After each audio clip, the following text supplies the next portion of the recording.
ये ज़िवेन ने अपना बड़ा हाथ फैलाते हुए कहा और सीधे वाटरमून ट्रेजर रिंग को पकड़ लिया। वाटरमून ट्रेजर रिंग एक पल के लिए संघर्ष करती रही और ये ज़िवेन के celestial emperor tool refining art द्वारा दबा दी गई। इस समय सम्राट स्तर की शक्ति तकनीक स्वाभाविक रूप से बहुत उपयोगी थी। मार्शल टूल का यह स्तर दिव्य सम्राट टूल रिफाइनिंग आर्ट का विरोध नहीं कर सका। विशेष रूप से जिया किंग शान के 7 शैतानों की मृत्यु के बाद इसे नियंत्रित करने वाला कोई नहीं था। उनके लिए यह बस एक छोटा सा प्रयास था। उसने पहले ही एक पल में वाटरमून ट्रेजर रिंग को परिष्कृत कर दिया था। उन्होंने इसे सीधे फेंक दिया और वाटरमून ट्रेजर रिंग माउंट पिलग्रिमेज पर गाओ ज़ुएक्सियन के हाथ में उड़ गई। यह कंगन की तरह था और उसकी कलाई पर पहना जाता था। हालांकि इस समय किसी ने इस ओर ध्यान नहीं दिया। सभी के हौसले पस्त हो गए। महान प्रलय के बाद से हजारों वर्षों तक दानव जानवरों और मानव जाति के बीच युद्ध चला था। यह कहा जा सकता है कि मानव जाति बाहर की ओर विस्तार नहीं कर सकती थी क्योंकि वे राक्षस जाति द्वारा पीछे खींचे जा रहे थे। वे सौर मंडल से अपना रास्ता भी नहीं निकाल सके। बृहस्पति लगभग दैत्यों का आधार शिविर बन गया था। यदि मानव जाति सौर मंडल को छोड़ना चाहती है तो उन्हें राक्षसी जानवरों की भारी समस्या को दूर करना होगा। दोनों पक्षों ने पहले से ही हजारों सालों से खून का झगड़ा किया था। यह अज्ञात था कि हर साल मानव जाति के कितने लोग राक्षस जानवरों के हाथों मारे गए। यह मानव जाति के आधार शिविर के समान नहीं था। हालांकि कुछ राक्षसी जानवर थे, वे आपदा पैदा करने के लिए पर्याप्त नहीं थे। मंगल ग्रह पर दानव जानवरों की सेना बहुत बड़ी थी और वे काफी अनियंत्रित भी थी। मंगल ग्रह पर युद्ध की लपटें अब भी भड़क रही थी। उपस्थित सभी लोग मानव जाति के विशिष्ट विशेषज्ञ थे। वे राक्षसी जानवरों से कैसे नहीं लड़ सकते थे। संप्रदायों और कुलों में यह कहा जा सकता है कि कई राक्षस जानवरों के हाथों मारे गए थे। हालांकि किसी को भी येक्षवेन की बातों पर संदेह नहीं होगा। आखिरकार उसकी अत्याचारी साधना के साथ उसके लिए राक्षसी जानवरों के निशान ढूंढना सामान्य था जो हर किसी को नहीं मिल सकता था। तुम अभी भी बाहर नहीं आए। क्या तुम चाहते हो कि मैं तुम्हें पकड़ लूं? ये ज़िवेन का बड़ा हाथ शून्य की ओर बढ़ गया। उस अतुलनीय अंधेरी रात में अचानक एक आकृति प्रकट हुई। शून्य में एक विशाल आकृति प्रकट हुई। अंधेरे में वे पुरानी पुरावशेष चौंक पड़े। एक दानव जानवर पास में छिपा हुआ था, लेकिन उन्हें इसका बिल्कुल भी आभास नहीं हुआ। अगर उसने हमला किया होता तो क्या वे सब नष्ट नहीं हो जाते? इस समय राक्षस जानवर को येज़िवेन द्वारा मजबूर कर दिया गया था और उन्होंने आखिरकार देखा कि यह क्या था। यह एक काला सांप जैसा दिखने वाला जीव था। वह 2 सिर वाला सांप था और उसका खून अलग था। यह छिपने में विशेष रूप से अच्छा था और इसमें लगभग कोई आभामंडल नहीं था। इसका शरीर भी बर्फ जैसा ठंडा था और इसे खोजना बहुत मुश्किल था। जब से तुम यहाँ हो तो रुको। ये शीवेन को नहीं पता था कि यह खबर इतनी दूर दूर तक कैसे फैल गई थी कि राक्षस जानवर भी आ गए थे। पिछले 1000 वर्षों में मनुष्य का तेजी से विकास हुआ था और अनगिनत विशेषज्ञ सामने आए थे। हालांकि राक्षसी जानवरों की तुलना में उनके पास अभी भी बहुत अधिक लाभ नहीं था। वे बमुश्किल संतुलन बनाए रख सकते थे। मनुष्य के पास विज्ञान और प्रौद्योगिकी के विकास के साधन भी थे। कोई कल्पना कर सकता है कि राक्षसी जानवरों में विशेषज्ञों की कमी नहीं थी। गर्जन, 2 सिर वाला सांप दहाड़ा। जैसे जैसे यह बड़ा, हवा और गरजने लगे और स्वर्ग और पृथ्वी हिल गए। यह एक महान संत स्तर का शातिर जानवर निकला। वह पास ही छिपा हुआ था और किसी भी महान संत ने उस पर ध्यान नहीं दिया था। यद्यपि उनका अधिकांश ध्यान येज़िवेन द्वारा आकर्षित किया गया था, वे महान संत और एक क्षेत्र के स्वामी थे। यह बहुत अजीब था कि उन्होंने यह भी नहीं देखा कि एक राक्षसी जानवर उनके करीब था। इस 2 सिर वाले सांप को देखकर कई लोगों के दिल में और भी अफरा तफरी मच गई। वह 2 सिर वाला सांप है। मुझे अब याद है, क्या यह राक्षस नहीं है जिसने 10 साल पहले एक पूरे बी स्क्वाड्रन को नष्ट कर दिया था और इसमें हर एक व्यक्ति को निगल लिया था? उपस्थित लोगों में से कुछ सैन्य पृष्ठभूमि वाले थे। जघन्य अपराध करने वाले इन शातिर जानवरों को वे कैसे याद नहीं कर सकते थे? ये सब उनके रिकॉर्ड में दर्ज थे। हालांकि हर शातिर जानवर को याद नहीं किया जा सकता था। ऐसा शातिर जानवर जिसने उपबेड़े के स्तर को नष्ट कर दिया था, वह एक राक्षसी दानव था। वे चाहकर भी उसे याद नहीं कर पाते थे। तो यह वह है। कोई आश्चर्य नहीं कि वह हमारे इतने करीब आ सकता है। ऐसा कहा जाता है कि यह जानवर अपनी पटरियों को छिपाने में सबसे अच्छा है। ऐसा कहा जाता है कि जब उसने सुदृढ़ीकरणों को पार किया तो उसे पता भी नहीं चला। वह अद्भुत है। स्विश, इस 2 सिर वाले सांप का विशाल शरीर मुड़ गया और येक्षवेन की ओर विष छिड़कने लगा। यह लगभग धनुष और बाण जैसा था। यह तुरंत येक्षवेन के सामने आ गया और उसे ढक दिया। तो ज़िवेन ने एंजल की तलवार को अपने हाथ में पकड़ लिया। उनके आग्रह के तहत तलवार की रोशनी तुरंत आसमान छू गई। एक उड़ती हुई तलवार का इरादा आसमान में उड़ गया और जो जहर उड़ गया वह तुरंत फट गया। इसके तुरंत बाद उसके हाथ में तलवार की रोशनी कम नहीं हुई।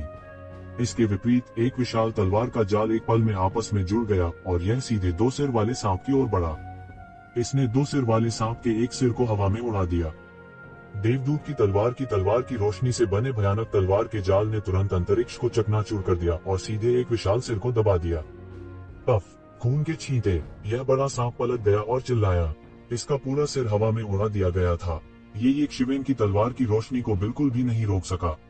इसका भौतिक शरीर बहुत मजबूत था, लेकिन यह देवदूत की तलवार की रोशनी को कैसे रोक सकता था।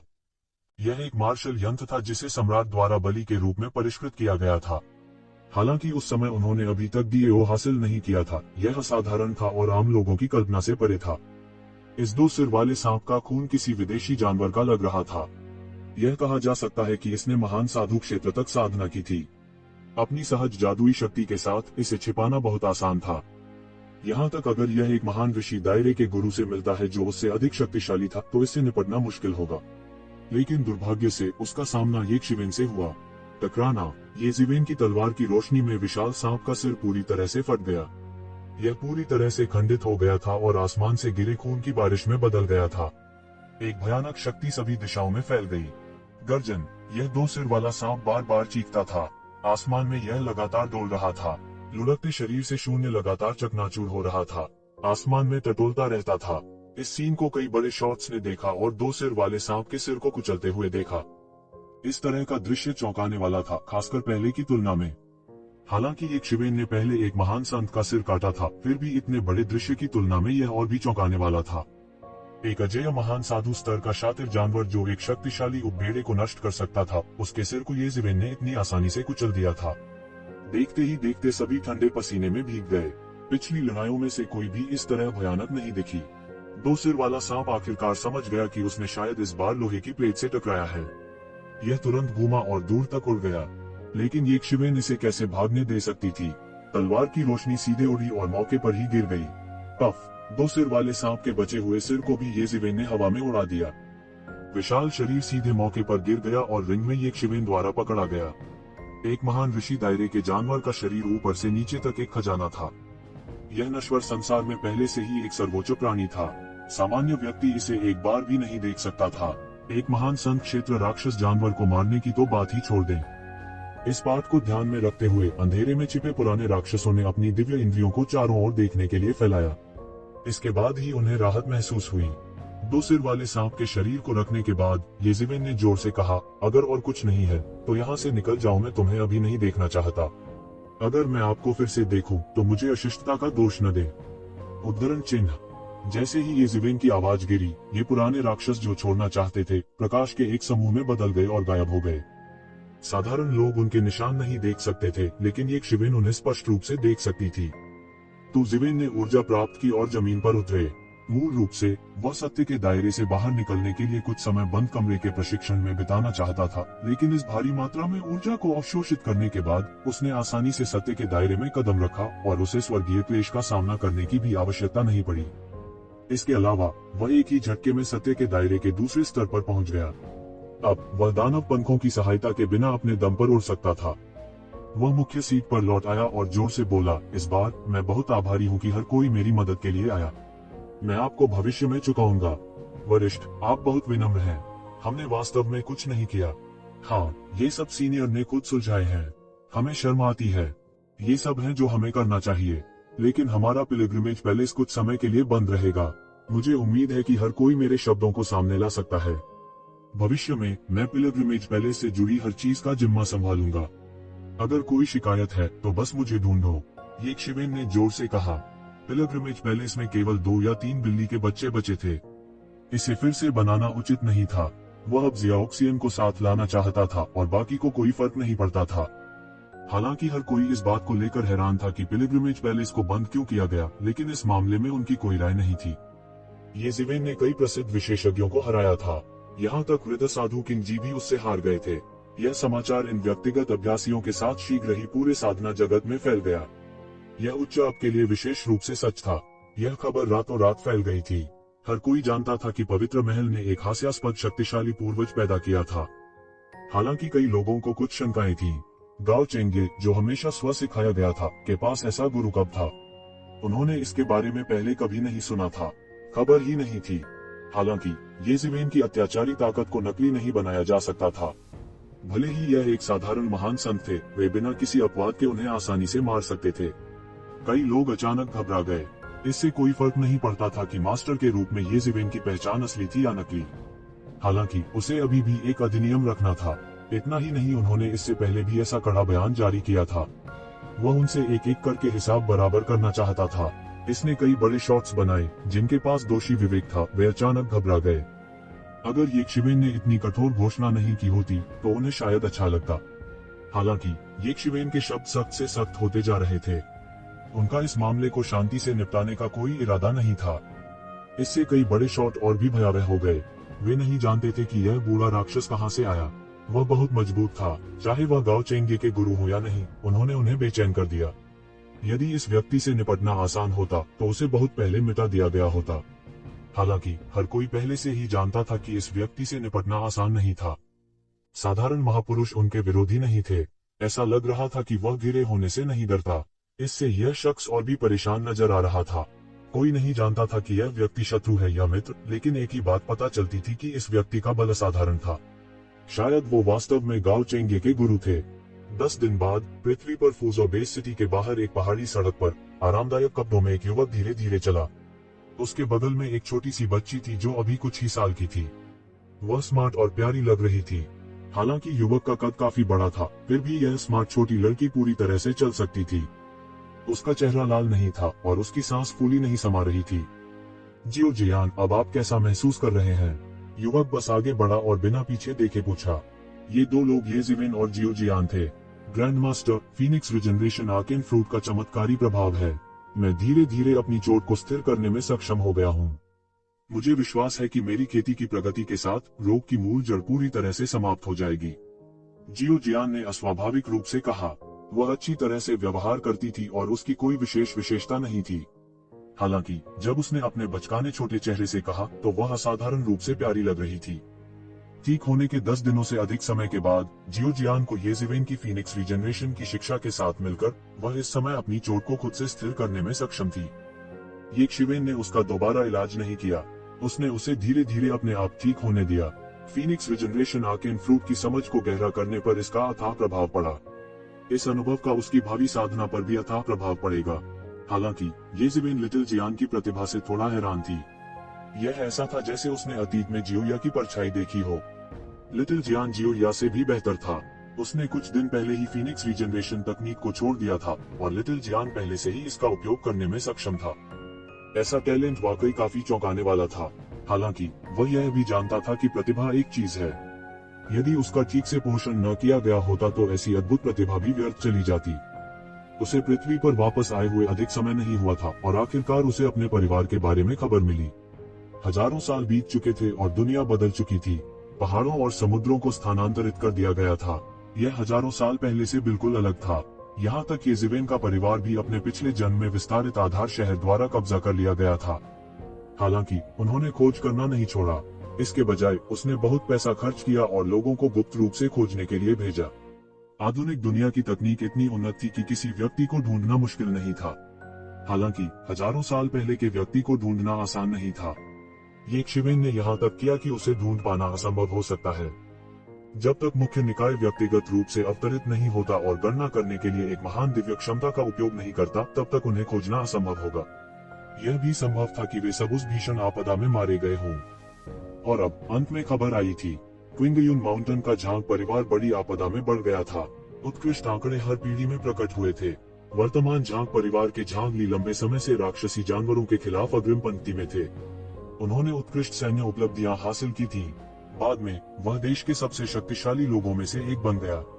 अब जब वह सेवानिवृत्त हो गए थे तब भी उनका बहुत प्रभाव था।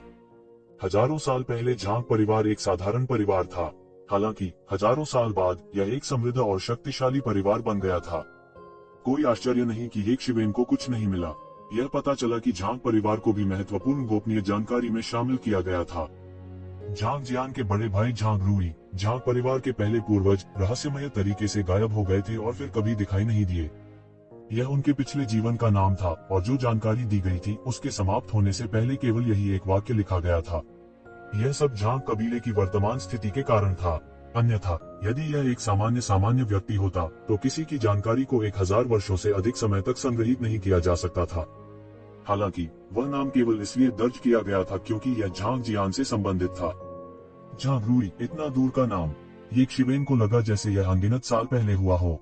भले ही वह भगवान बन गया था, लेकिन भगवान बनने का मतलब यह नहीं था कि उसने अपनी 7 भावनाओं और 6 इच्छाओं को काट दिया। बात बस इतनी थी कि उसने अपनी भावनाओं को और गहरे दबा दिया था ताकि उसकी हरकतें उसकी भावनाओं से प्रभावित न हों। हालांकि ऐसा नहीं था कि उसने अपनी भावनाओं को काट दिया था। इसके विपरीत सैकड़ों वर्षों के संचय के बाद यह भाव और भी तीव्र हो गया था। मूल रूप से उसने सोचा था कि उसे इस जीवन में कभी भी पृथ्वी पर लौटने का मौका नहीं मिलेगा। वह केवल अपनी भावनाओं को अपने दिल के तल में दफन कर सकता था। अब जब उसे इसके बारे में पता चल गया था तो उसकी लालसा एक उफनती हुई लहर की तरह थी। हालांकि उन्होंने इसके लिए तैयारी कर ली थी, लेकिन जब उन्होंने वास्तव में रिकॉर्ड देखे तो उनके माता पिता साधारण लोग थे। उन्होंने अपने जीवन में कभी भी मार्शल आर्ट का अभ्यास नहीं किया था और अंततः उनकी प्राकृतिक मृत्यु हो गई। उस तरह की अराजक स्थिति में आम लोगों की यह कहने की हिम्मत भी नहीं होती थी कि उनका भविष्य है। उसके माता पिता के शांतिपूर्वक निधन का कारण उसके छोटे भाई झांग जियान का अप्रत्याशित उदय था। हालांकि वह केवल पौराणिक क्षेत्र में खेती करने में कामयाब रहे, उन्होंने झांग परिवार के उत्थान के लिए सबसे महत्वपूर्ण नींव रखी।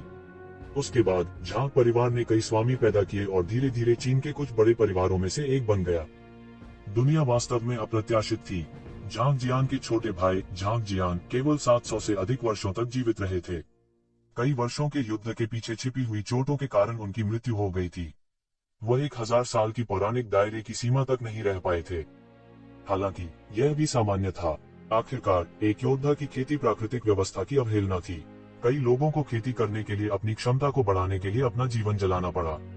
ज्यादातर लोग अपनी क्षमता से आधे से भी कम जीने से पहले ही मर जाएंगे। ये जीवेन भी अतीत में ऐसी ही रही थी। कठिनाइयों पर काबू पाने के लिए उन्होंने कई स्वर्गीय खजानों पर भरोसा किया था। पृथ्वी पर आत्मा ऊर्जा केवल 1000 वर्षों के लिए स्वर्गीय क्षेत्र से पीछे की ओर प्रवाहित हुई थी।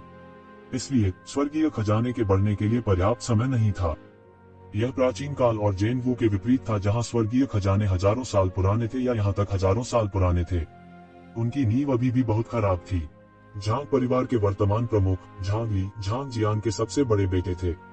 झांग ली की तुलना में यह कहा जा सकता है कि शिष्य गुरु से आगे निकल गया था। इसके अलावा उन्होंने साधु लोक के शिखर तक अभ्यास किया था। वह झांग परिवार में सबसे अधिक खेती करने वाला व्यक्ति था। जिसके बारे में बोलते हुए झांग ली उसका भतीजा था, उसका जैविक भतीजा था। अन्य रिश्तेदारों की तुलना में झांग ली स्वाभाविक रूप से उसके इतने करीब नहीं थे जितना कि वह अन्य रिश्तेदारों के लिए था। अगर वह कुछ 100 साल पहले वापस आया होता तो वह शायद झांग जियान को देख पाता। हालांकि अब बहुत देर हो चुकी थी। उन्होंने ट्रू मार्शल वर्ल्ड में केवल कुछ 100 वर्षों तक अभ्यास किया था। हालांकि पृथ्वी पर 1000 साल बीत चुके थे। इससे संकेत मिलता है कि गायब होने के तुरंत बाद उनका पुनर्जन्म नहीं हुआ था। इसके बजाय वह लंबे समय तक बहता रहा। वापस आने के बाद उसने आखिरकार सभी प्रमुख बिंदुओं का पता लगा लिया था। अब वह जिस पहाड़ की ओर जा रहा था वहां झांग परिवार का पुश्तैनी मंदिर स्थित था। उनके माता पिता और छोटे भाई बहनों को यहीं दफनाया गया था। आम लोगों के लिए इसके करीब जाना नामुमकिन था। हालांकि स्वाभाविक रूप से ये शिवेन के लिए यह कोई समस्या नहीं थी। वह पहले ही चुपचाप पहाड़ में प्रवेश कर चुका था। वह पहाड़ की चोटी पर स्थित पैतृक मंदिर की ओर बढ़ा। पैतृक मंदिर में बहुत आधुनिक वातावरण नहीं था। यह वैसा ही था जैसा 1000 साल पहले था। इसमें हरी ईंटें और लाल टाइलें थीं। यह थोड़ा देहाती लग रहा था। हालांकि यह बहुत मिलनसार था। ये जीवेन ने जियोक्सियन के साथ पैतृक मंदिर में प्रवेश किया। लकड़ी के स्मारक पटियाओं की पंक्तियां उसकी आंखों में घुस गईं। उसने उनकी ओर देखा। वह उन सभी को नहीं जानता था। जाहिर है उन्हें युवा पीढ़ी होना चाहिए। पैतृक मंदिर में कुल 7 मंजिलें थीं। यह एक छोटे टॉवर जैसा दिखता था। हालांकि उसने पूरे रास्ते पहरा देने के लिए पहरेदारों की व्यवस्था की थी, लेकिन वे एक शिवेन को रोक नहीं सके। उन्हें इस बात का अंदाजा भी नहीं था कि एक शिवेन पहले ही ऊपर की मंजिल में प्रवेश कर चुकी थी। दूसरी मंजिलों पर सघन रूप से भरी हुई स्मारक गोलियों की तुलना में 7वीं मंजिल पर केवल कुछ स्मारक पट्टिकाएं थीं। उसके माता पिता, छोटी बहन और छोटे भाई झांग जियान के नाम एक एक करके सूचीबद्ध किए गए थे। यहाँ तक उनकी खुद की स्मारक पटिया भी सबसे ऊपर थी। मेमोरियल टेबलेट पर एक छोटे से युवक की पीली तस्वीर थी। यह वह था जिसने उस समय विश्वविद्यालय से स्नातक किया था। अगर कोई करीब से देखे तो पता चलेगा कि उस समय उसका रूप ठीक वैसा ही था जैसा उसका वर्तमान रूप था। शायद यह अंडरवर्ल्ड के सभी जीवित प्राणियों के बीच का संबंध भी था जिसने उसे येजिवेन के शरीर में पुनर्जन्म लेने की अनुमति दी थी।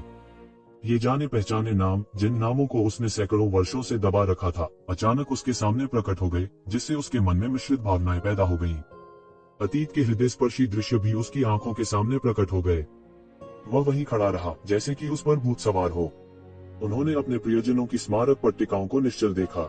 सूर्य उदय हुआ और चंद्रमा अस्त हुआ। 10 दिन। यक्षवेन 10 दिनों तक अचंभे में खड़ी रही। यह ऐसा था मानो वह आविष्ट था। वह गतिहीन था, मानो वह एक मूर्ति बन गया हो। उसके बगल में जियोक्सियन ने देखा कि यक्षवेन भूत प्रेत की तरह लग रहा था। यद्यपि वह नहीं जानता था कि क्या हुआ, वह बस सीधे साधना में लग गया। टा टा टा। अचानक कदमों की आहट सुनाई दी और फिर 2 आकृतियां चली।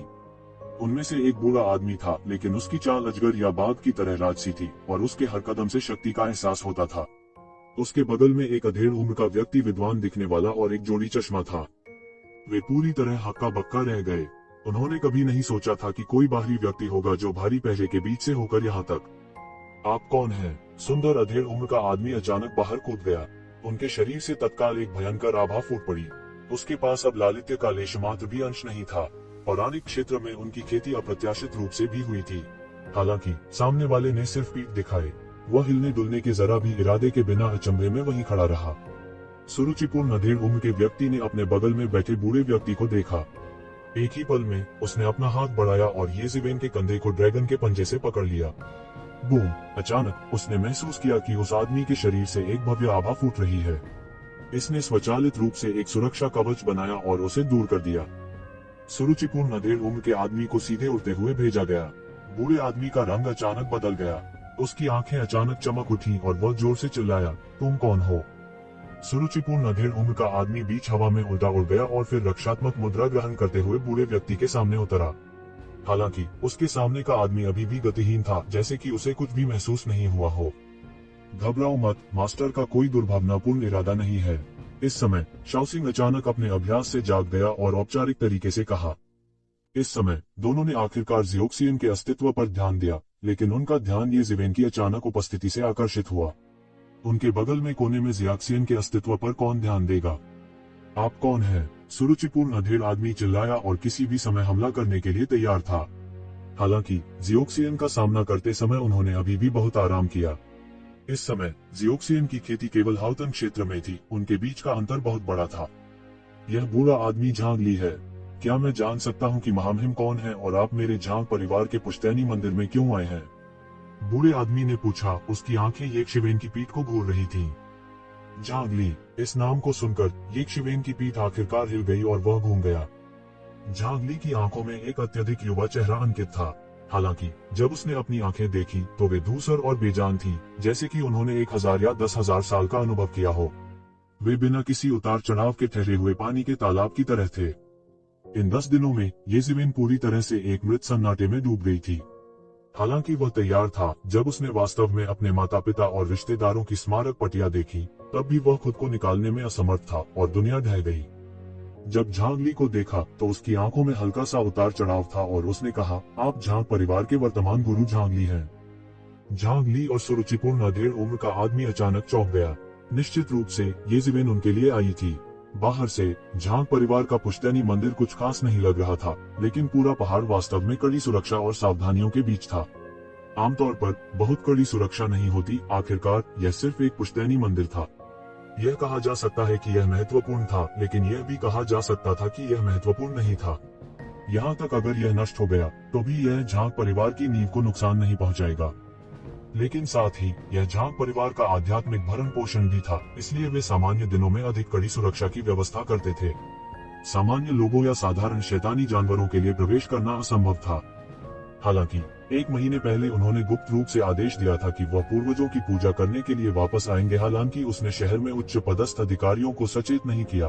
पैतृक मंदिर के रक्षक झांग परिवार के सभी विश्वसनीय अधीनस्थ थे, जिन्होंने कई वर्षों तक झांग परिवार की सेवा की थी, इसलिए चिंता करने की कोई आवश्यकता नहीं थी कि रहस्य गुप्त होगा लीक। यह कहना उचित था कि अब तक गहन खोज की जानी चाहिए थी।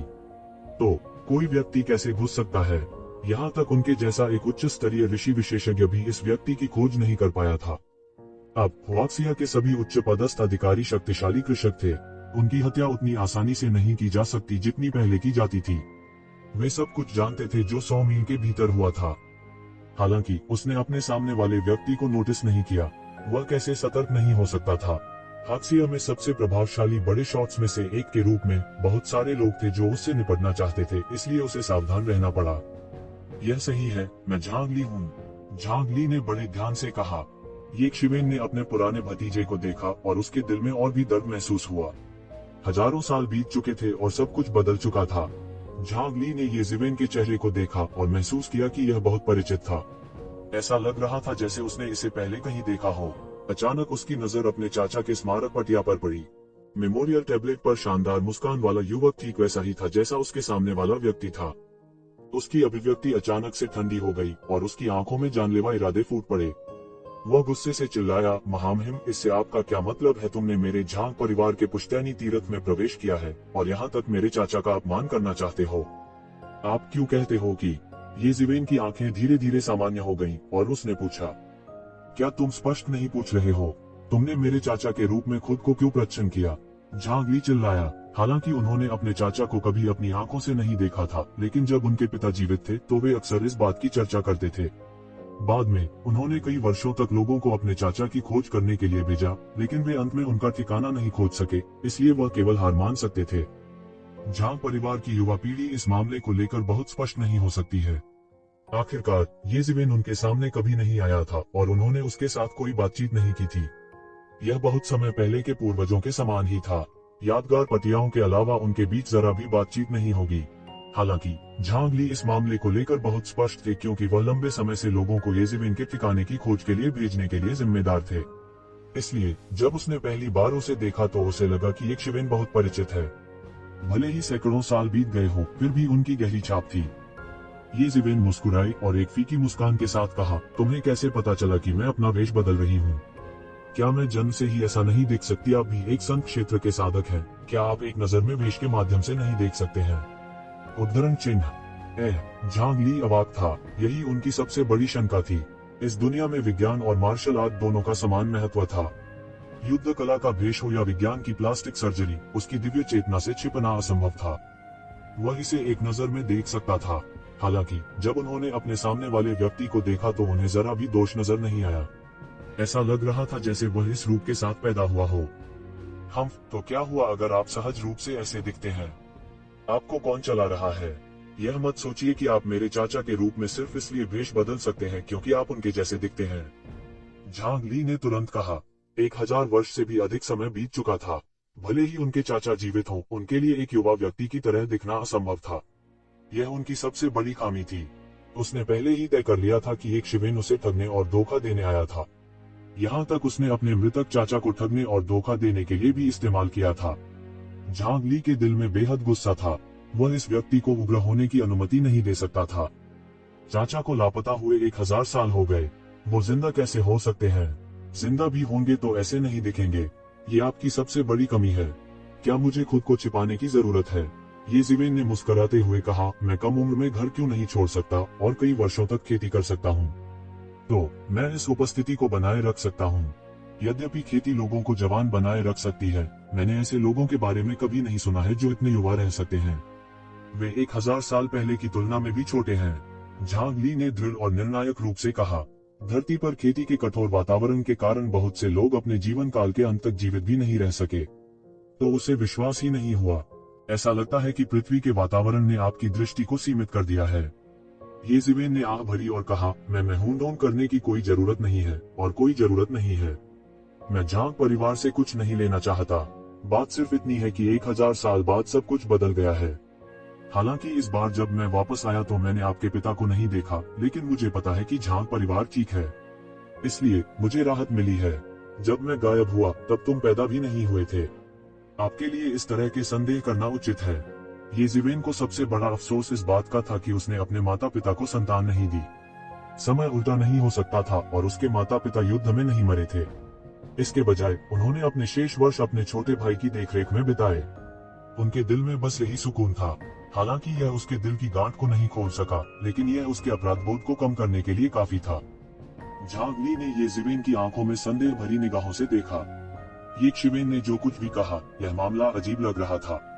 हालांकि झांग परिवार के राजा के मामले को एक गोपनीय मामले के रूप में वर्गीकृत किया गया था, लेकिन अगर वे चाहें तो किसी के लिए इसकी जांच करना असंभव नहीं था। इसके अलावा यह सैन्य प्रौद्योगिकी का रहस्य नहीं था, इसे उस हद तक गुप्त रखना असंभव था। यदि इस व्यक्ति की साधना अथाह न होती तो वह जोखिम नहीं उठाना चाहता था। वास्तव में उसने इस आदमी को बहुत पहले पकड़ लिया होता। वह बुरा लग रहा था, हालांकि वह एक ऋषि विशेषज्ञ थे। इसके अलावा वह साल भर युद्ध के मैदान में लड़ता रहा था, इसलिए जब मारने की बात आई तो झांग परिवार में कोई भी उसकी तुलना नहीं कर सकता था। सहस्त्र वर्ष बाद अचानक एक व्यक्ति प्रकट हुआ और उसने कहा कि वह उसका चाचा है। अगर वह होता तो उसे विश्वास नहीं होता। एक लंबा समय बीत गया और झांग ली ने कहा, यदि आप वास्तव में मेरे चाचा हैं तो आपको इन चीजों से अपरिचित नहीं होना चाहिए। झांग ली ने एक छोटा सीलबंद बॉक्स निकाला और कहा, मूल रूप से मेरे चाचा के गायब होने के बाद किसी ने भी उनके शरीर को नहीं देखा था, इसलिए केवल एक स्मारक ही बनाया जा सकता था। ये चीजें मेरे चाचा ने पीछे छोड़ दी थी, उन्हें विशेष रूप से संसाधित किया गया था, इसलिए महामहिम को उन्हें पहचानने में सक्षम होना चाहिए यदि आप व्यक्तिगत रूप से हैं। उनके मन में शंका थी, हालांकि जब तक थोड़ा सा भी अवसर था तब तक वह हार नहीं मानेगा।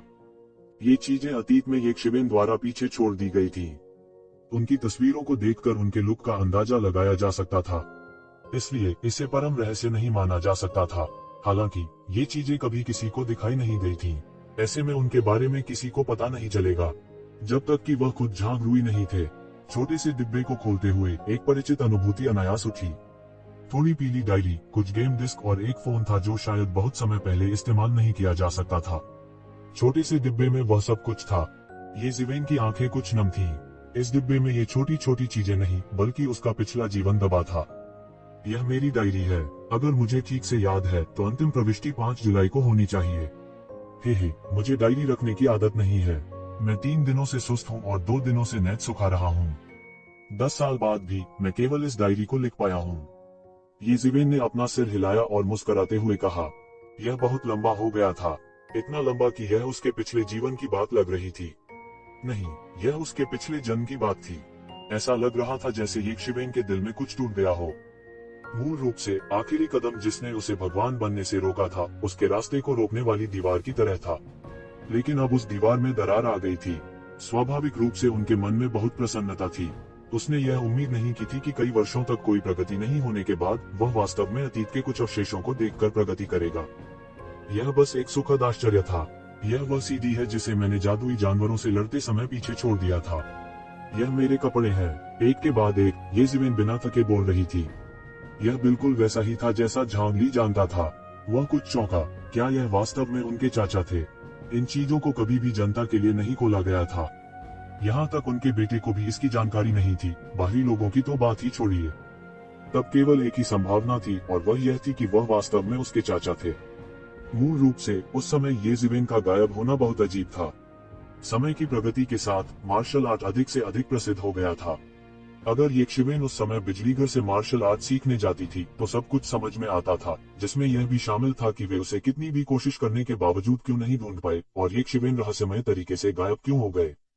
भतीजा झांग ली, चाचा को सलाम।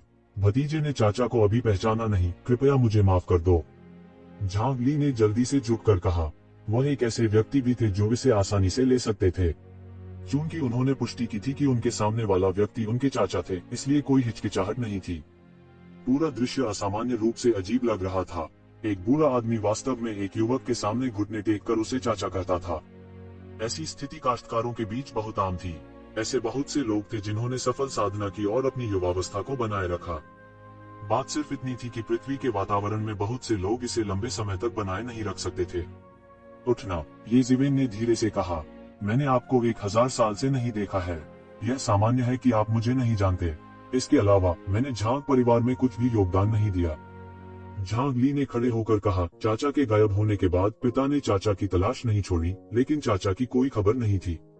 मैं बचपन से खेती करने के लिए घर से निकला था। जब मैं वापस आया तो मुझे उम्मीद नहीं थी कि दुनिया बदल गई है। ये जिवेन ने आह भरते हुए कहा। अंत में उसने फिर भी मामले की सच्चाई नहीं बताई। उनके अवतरण और पुनर्जन्म की बात भी बड़ी विचित्र थी। इसका जिक्र न करने से कोई फायदा नहीं हुआ। झांग ली ने सिर हिलाया। झांग ली ने सिर हिलाया। यह उनकी शुरुआती अटकलों के अनुरूप था। हजारों वर्षों तक गायब रहने के बाद उसके अचानक फिर से प्रकट होने की केवल एक ही संभावना थी। कोई आश्चर्य नहीं कि मेरा सचिव अभी मेरे चाचा को कुछ नहीं कर सका। उसकी साधना अवश्य ही एक अविश्वसनीय स्तर तक पहुंच गई होगी, अन्यथा मैं उसके माध्यम से कैसे नहीं देख सकता था। वह एक महान संत भी हो सकते हैं। केवल एक महान संत ही चुपचाप पैतृक तीर्थ स्थल में प्रवेश कर सकते हैं, बिना मेरी ओर ध्यान दिए। झांग ली ने सिर हिलाया क्योंकि यह उनकी शुरुआती अटकलों के अनुरूप था। यह सोचकर वह उत्साहित हुए बिना नहीं रह सका। चीन में एक शीर्ष परिवार के रूप में झांग परिवार की हजारों वर्षों के विकास के बाद एक मजबूत नींव थी। हालांकि झांग परिवार को अभी भी शीर्ष परिवारों में सबसे नीचे स्थान दिया गया था, क्योंकि उनके पास किले को संभालने के लिए एक महान संत की कमी थी। इस अराजक दुनिया में केवल शीर्ष ताकतें ही इस दुनिया में टिक सकती हैं। हालांकि उनके परिवार के कुछ संप्रदायों के महान संतों के साथ भी अच्छे संबंध थे, लेकिन अन्य संप्रदायों की ताकतें आखिरकार अन्य संप्रदायों की थीं। उनकी तुलना उनके अपने परिवार से कैसे की जा सकती है? यदि झांग परिवार के पास एक महान संत हो सकता है, तो इसमें कोई संदेह नहीं था कि झांग परिवार उच्च स्तर तक जा सकता है और सही मायने में चीन और यहाँ तक पूरी दुनिया में शीर्ष परिवार बन सकता है। वे उन विशाल पंथों का मुकाबला कर सकते थे। अभी झांग परिवार हवा को बुलाने और बारिश को बुलाने में सक्षम था। काफी हद तक यह इसलिए था क्योंकि उन्होंने पूरे हुक्सिया साम्राज्य की शक्ति उधार ली थी।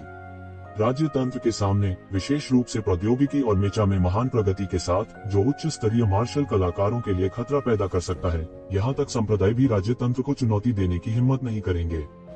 हालांकि शीर्ष परिवारों में झांग परिवार सबसे कमजोर था। कारण यह था कि किले को संभालने के लिए उनके पास एक महान संत की कमी थी। इसके विपरीत उनके पास हमेशा शीर्ष निवारक बल का अभाव था। उसके बगल में वह खूबसूरत अधेड़ उम्र का आदमी भी अपने चेहरे पर अविश्वसनीय रूप से एक शिवेन को देख रहा था। हालांकि वह केवल एक सचिव थे, लेकिन वे व्यक्तिगत रूप से झांग ली के साथ पूर्वजों की पूजा करने गए थे। यह स्पष्ट रूप से दर्शाता है कि वह झांग ली के भरोसेमंद सहयोगी थे और उन पर गहरा भरोसा था। हालांकि उन्होंने 200 से अधिक वर्षों तक झांग ली का अनुसरण किया था, लेकिन उन्होंने झांग परिवार में इतने हास्यास्पद शक्तिशाली व्यक्ति के बारे में कभी नहीं सुना था। ये शिवेन ने बिना हिले डुले ही अपने हमले को नाकाम कर दिया था। यह कार्य कोई साधारण ऋषि विशेषज्ञ भी नहीं कर सकता था। जब मैंने अतीत में घर छोड़ा था, तो मुझे उम्मीद नहीं थी कि झांग परिवार एक दिन चीन में एक शीर्ष परिवार बन जाएगा। दुनिया अप्रत्याशित है। स्वर्ग की इच्छा एक चाकू की तरह है। यह शायद ऐसा है। आपके पास है झांग परिवार की वर्तमान स्थिति में बहुत योगदान दिया। मैंने बिल्कुल योगदान नहीं दिया, तो मैं सिर्फ एक बाहरी व्यक्ति हूँ, इसलिए कहने के लिए कुछ नहीं है। ये जिवेन ने कहा, आप किस बारे में बात कर रहे हैं, सबसे बड़े अंकल? हम इतने सालों तक संपर्क में नहीं रहते अगर हमें पता होता कि सबसे बड़े अंकल अभी भी जीवित हैं। झांग ली ने तुरंत जवाब दिया, यह पहले से ही हम में से एक है। यह कुछ भी नहीं है। झांग परिवार इन वर्षों में मेरे बिना बेहतर और बेहतर विकास कर रहा है। ये जिवेन ने कहा। वह झांग ली के विचारों को कैसे नहीं देख सका। हालांकि वह झांग परिवार के पूर्वज थे, तो ये चीजें स्वाभाविक रूप से थी। मैं इस बार अपने रिश्तेदारों को सम्मान देने के लिए वापस आया हूँ। मैं किसी को भी डराना नहीं चाहता था। यह भाग्य है कि मैं आपसे मिला हूँ। सबसे बड़े अंकल, हमें नहीं पता था कि सबसे बड़े अंकल अभी भी जीवित हैं। इसलिए हम आपको अपनी पितृभक्ति नहीं दिखा सके। अब जब सबसे बड़े अंकल वापस आ गए हैं, तो हमें अपनी संतानोचित भक्ति दिखाने का अवसर मिलता है। झांग ली ने तुरंत कहा, चिंता मत करो, अगले कुछ दिनों तक मैं यह सब नहीं छोड़ूंगा। तुम्हें अभी कोई पुरानी बीमारी हो रही होगी।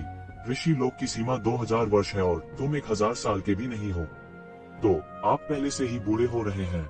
मैं इस अवधि के दौरान जितना संभव हो सके आपको स्वस्थ होने में मदद करूंगा। ये जिवेन ने कहा। ये जिवेन लौट आई थी, इसलिए उसके लिए यह असंभव था कि वह कुछ न करे और झांग परिवार को चाचा के रूप में ऐसे ही रहने दे। झांग ली ने केवल कुछ 100 वर्षों में ऋषि क्षेत्र के शिखर को पार कर लिया था। सैद्धांतिक रूप से कहा जाए तो उनके लिए महान संत के क्षेत्र में प्रवेश करना बहुत आसान था। हालांकि वह टूट नहीं सका क्योंकि उसकी पुरानी चोटों ने उसकी जीवन शक्ति को बहुत अधिक खा लिया था। इसलिए आगे जाने का कोई रास्ता नहीं था। ये जिवेन झांग ली को ठीक करना चाहती थी। फिर उसके लिए अपने संचय के साथ महान संत क्षेत्र को तोड़ना केवल समय की बात होगी। क्या झांग ली ने अपनी आंखें चौड़ी कर ली? उसे विश्वास नहीं हो रहा था। यह बस एक चमत्कार था। वह चीन के शीर्ष विशेषज्ञों में से एक थे। यह कहा जा सकता है कि वह एक समाधान के करीब था। हालांकि वह अपनी पुरानी बीमारी के बारे में कुछ नहीं कर सका। उन्होंने अपने शुरुआती वर्षों में युद्ध के मैदान में लड़ाई लड़ी थी, जिससे उन्हें कई आंतरिक चोटें लगी थीं। जब वह छोटा था तो यह कोई बड़ी बात नहीं थी, लेकिन अब यह सामूहिक रूप से टूट चुका था। उसे अभी अपने जीवन के शीर्ष पर पहुंचना चाहिए था, लेकिन वास्तव में वह पहले ही बुढ़ापे की अवस्था में प्रवेश कर चुका था। यह कहा जा सकता है कि वह समय से पहले बूढ़ा हो गया था। यह कोई बड़ी समस्या नहीं है। जब तक आप कुछ समय के लिए ठीक हो जाते हैं तब तक यह ठीक रहेगा। उस समय आपके पास अभी भी महान संत के क्षेत्र में प्रवेश करने के लिए बहुत समय है। भविष्य में अवसर मिले तो आगे जाना असंभव नहीं है। महान संत क्षेत्र साधना के वास्तविक प्रारंभिक बिंदु की तैयारी मात्र है। येजिवेन ने सिर हिलाया और कहा, वह बाद के पारलौकिक क्षेत्र के बारे में बात कर रहे थे। उनकी राय में पिछला क्षेत्र केवल नींव रख रहा था। पारलौकिक क्षेत्र में प्रवेश करके ही कोई वास्तव में साधना में प्रवेश कर सकता है। अगर इस मामले का खुलासा होता तो यकीनन चौंकाने वाला होता। हालांकि अपनी पहचान और ताकत से वह यह कहने के काबिल थे। झांग ली को विश्वास नहीं हो रहा था। येजिवेन के लहाजे को सुनकर ऐसा लगा कि नश्वर दुनिया में सबसे ऊंचा क्षेत्र, महान संत क्षेत्र भी कुछ भी नहीं था। यह केवल अकल्पनीय था कि उसकी खेती किस हद तक पहुंची थी। यह अथाह था। वह अपने दिल में और भी खुश था। वह पूरी तरह से कल्पना कर सकता था कि अगर उसे येजिवेन का समर्थन मिल सकता है तो झांग परिवार का विकास निश्चित रूप से उच्च स्तर तक पहुंचने में सक्षम होगा। झांग परिवार की अगली पीढ़ी के पास उच्चतम पद पर चढ़ने का अवसर भी हो सकता है। तुम अब भी जवान हो। पृथ्वी के वातावरण में ऐसी खेती करना पहले से ही अच्छा है। यदि आप भविष्य में और आगे जा सकते हैं तो आप झांग परिवार के भविष्य का समर्थन कर सकते हैं। आपके चाचा के रूप में मैं आपकी बहुत अधिक मदद नहीं कर सकता। मैं झांग परिवार के धन की हमेशा के लिए रक्षा नहीं कर सकता। आपको पता होना चाहिए कि जब दुनिया अपने चरम पर पहुंच जाएगी तो उसका पतन हो जाएगा। झांग परिवार अब समृद्धि की राह पर है।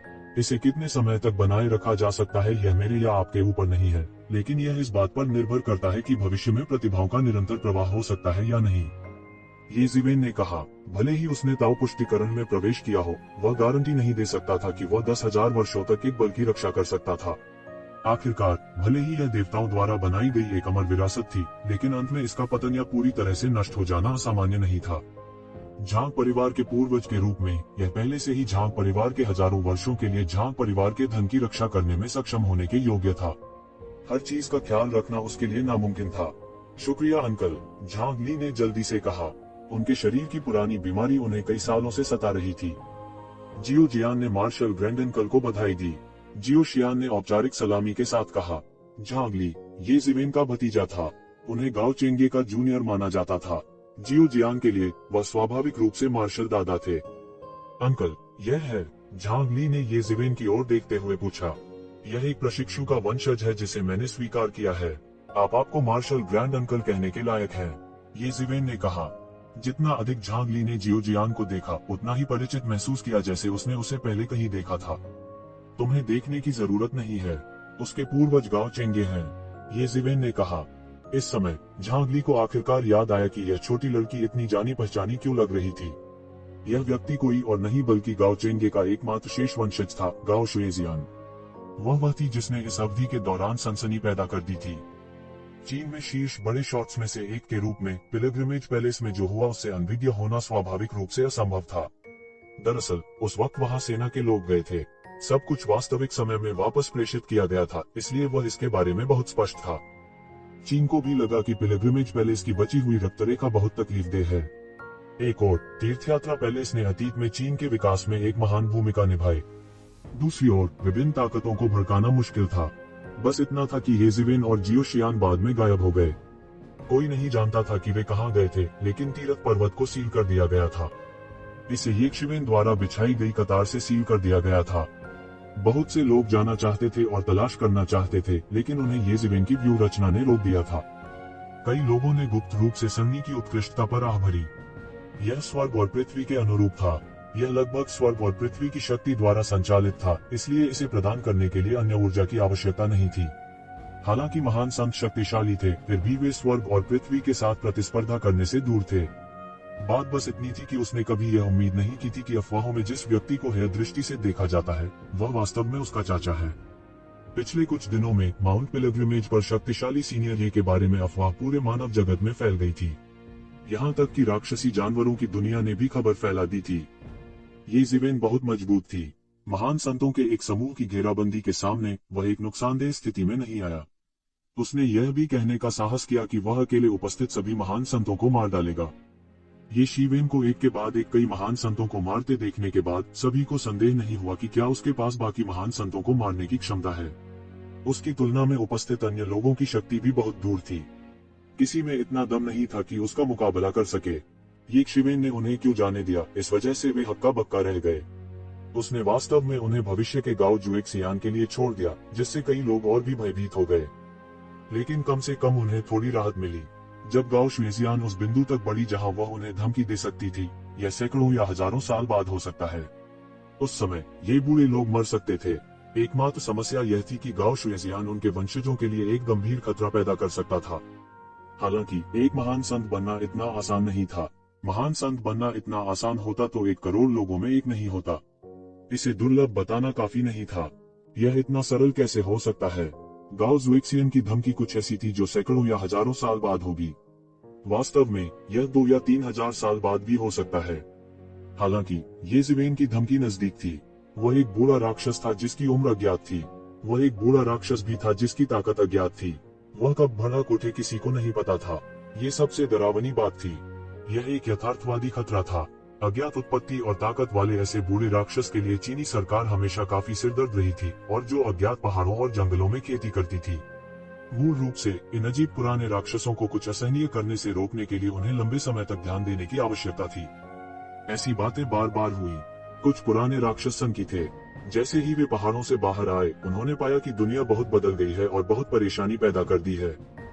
झांग ली को भी कुछ समय पहले इस मामले पर एक रिपोर्ट मिली थी, लेकिन उन्होंने कभी नहीं सोचा था कि रिपोर्ट में उल्लिखित हास्यास्पद रूप से शक्तिशाली और अनुचित बूढ़ा राक्षस वास्तव में उनका अपना चाचा था। इस समय उनका मिजाज मिला जुला था, लेकिन सामान्य तौर पर वे बेहद खुश थे। उनके चाचा इतने शक्तिशाली थे, इसलिए झांग परिवार के लिए लाभ स्वाभाविक रूप से बहुत अधिक थे। उसने अचानक उस खबर के बारे में सोचा जो उसे पहले मिली थी। कई ताकतें बेचैन हो रही थीं और इस अस्थिर कारक को खत्म करने के लिए सेना में शामिल होना चाहती थीं। आखिरकार उनमें से बहुतों ने खुद को दोषी महसूस किया। उन्होंने पिलग्रिमेज पैलेस के मामले में गलती की थी। कई क्रूर और निर्दयी लोग इस खतरे को बढ़ने नहीं देना चाहते थे। उस समय उन्होंने महसूस किया कि इससे उनका कोई लेना देना नहीं था, और देश के सर्वोच्च नेता के रूप में वह स्वाभाविक रूप से ऐसी शक्ति नहीं चाहते थे जो उनके नियंत्रण में न हो। लेकिन अब यह अलग था। चूंकि पौराणिक बूढ़ा राक्षस उसका चाचा था, तो सब कुछ पूरी तरह से अलग था। अगर वे लोग दरवाजे पर आने की हिम्मत करते तो वह विनम्र नहीं होता। हालांकि झांग परिवार के पास कोई महान संत नहीं था, फिर भी यह शीर्ष परिवारों में से एक था। जो सैन्य शक्ति वे लामबंद कर सकते थे, वह उन लोगों को अपनी राय पर पुनर्विचार करने के लिए पर्याप्त थी। बिग अंकल के लिए वापसी करना आसान नहीं था। वह बूढ़े आदमी को फिर से परेशान कैसे कर सकता था? ये ज़िवेन और झांग ली ने अपने माता पिता और प्रियजनों के प्रति सम्मान व्यक्त किया और फिर पैतृक मंदिर छोड़ दिया। वे चुपचाप आए और किसी को परेशान नहीं किया। कोई नहीं जानता था कि झांग ली वापस आ गया है।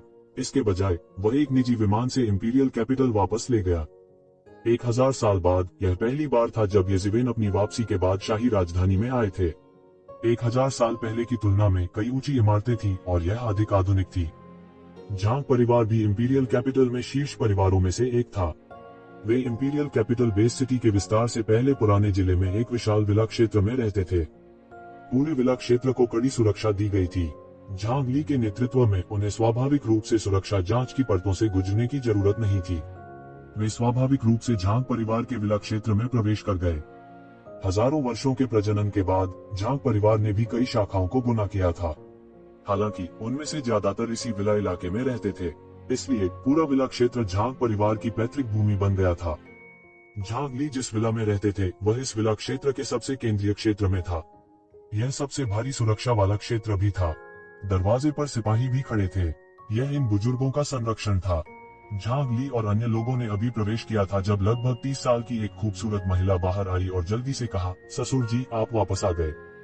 उसने ऊपर देखा और यह जानकर कुछ हैरान हुई कि यद्यपि उसके ससुर वापस आ गए थे, वह दरवाजे पर प्रवेश करने वाले पहले व्यक्ति नहीं थे। इसके विपरीत दरवाजे में प्रवेश करने वाला पहला किशोर था जो केवल 18 या 19 वर्ष का लग रहा था। इस किशोर ने जो पहला प्रभाव डाला वह यह था कि वह साफ था। हाँ, बहुत साफ। जरूरी नहीं कि उनके कपड़े शानदार हों। यह बहुत सरल था, लेकिन इसने लोगों को स्वच्छता की भावना दी। उनमें वह अपरिपक्वता नहीं थी जो आम किशोरों में होती है। इसके विपरीत उनमें एक प्रकार की स्थिरता थी जो उनकी उम्र से मेल नहीं खाती थी। उसी समय वह बिना कुछ महसूस किए झांग ली के सामने चला गया। यह ऐसा था जैसे वह ऐसा होने के लिए पैदा हुआ हो, और ऐसा लगता है कि झांग ली ने इस स्थिति को स्वीकार कर लिया है और इस किशोरी से स्वचालित रूप से आधा कदम पीछे हो गया। चाचा, यह मेरा सबसे बड़ा बेटा है, झांग जियांदा की पत्नी यू शियुकिन। उसकी शादी झांग जियांदा से 300 से अधिक वर्षों से हुई है। मैं और मेरी पत्नी यहाँ अपने बड़े बेटे के परिवार के साथ रहते हैं। सुंदर महिला के पूछने का इंतजार किए बिना झांग ली ने जल्दी से परिचय देने का बीड़ा उठाया और कहा। सुंदर स्त्री ने अपना मुंह खोला और आंखें चौड़ी कर ली। उसे लगभग शक था कि उसने गलत सुना है। यह स्थिति क्या है चाचा? क्या मैंने अभी अभी गलत सुना? क्योंकि मैं विचलित था। झांग ली वास्तव में इस किशोर को चाचा कहते थे। किसी को पता होना चाहिए कि उसकी शादी झांग जियांदा से 300 से अधिक वर्षों से हुई थी। अब जब बुढ़िया पारिवारिक मामलों का प्रबंधन नहीं करती थी, तो वह ऊपर से नीचे तक झांग परिवार का प्रबंधन कर रही थी। वह कैसे कभी नहीं जानती थी कि ऐसे चाचा थे। इसके अलावा वह बहुत जवान लग रहा था। वह अपने पोते से बहुत छोटा दिखता था। क्या देख रहे हो? जल्दी करो और चाचा को सलाम करो, झांग ली ने तुरंत सीधे चेहरे से कहा। उन्होंने हमेशा इन शिष्टाचारों को बहुत महत्व दिया था। वह एक अत्यंत पुराने जमाने का व्यक्ति था। इन वर्षों में उन्होंने कालजयी पुस्तकें भी उठाई और उन्हें पढ़ा। वह आमतौर पर शेख ही बघारता था कि वह एक पुराना कन्फ्यूशियस विद्वान था। झांग परिवार के लोगों के दिलों में वे कुछ कठोर और पुराने जमाने के थे। झांग परिवार के लोग आमतौर पर झांग ली के बेहद गंभीर पक्ष को देखते थे। यह ज्ञात होना चाहिए कि उनके जैसा बड़ा शॉट एक महान साधु स्तर के विशेषज्ञ के बराबरी पर भी हो सकता है। लेकिन अब वह इस किशोरी का सम्मान कर रहे थे।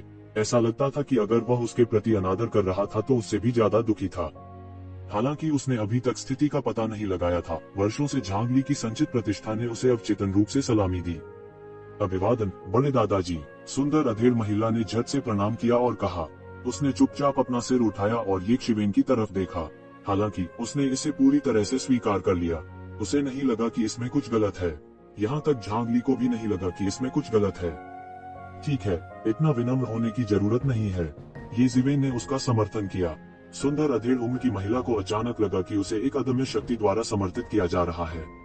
वह चुपके से अपने दिल में चौंक गई। यह बिग ग्रैंडफादर जो कहीं से भी आया है सरल नहीं है। उसकी ताकत अथाह है।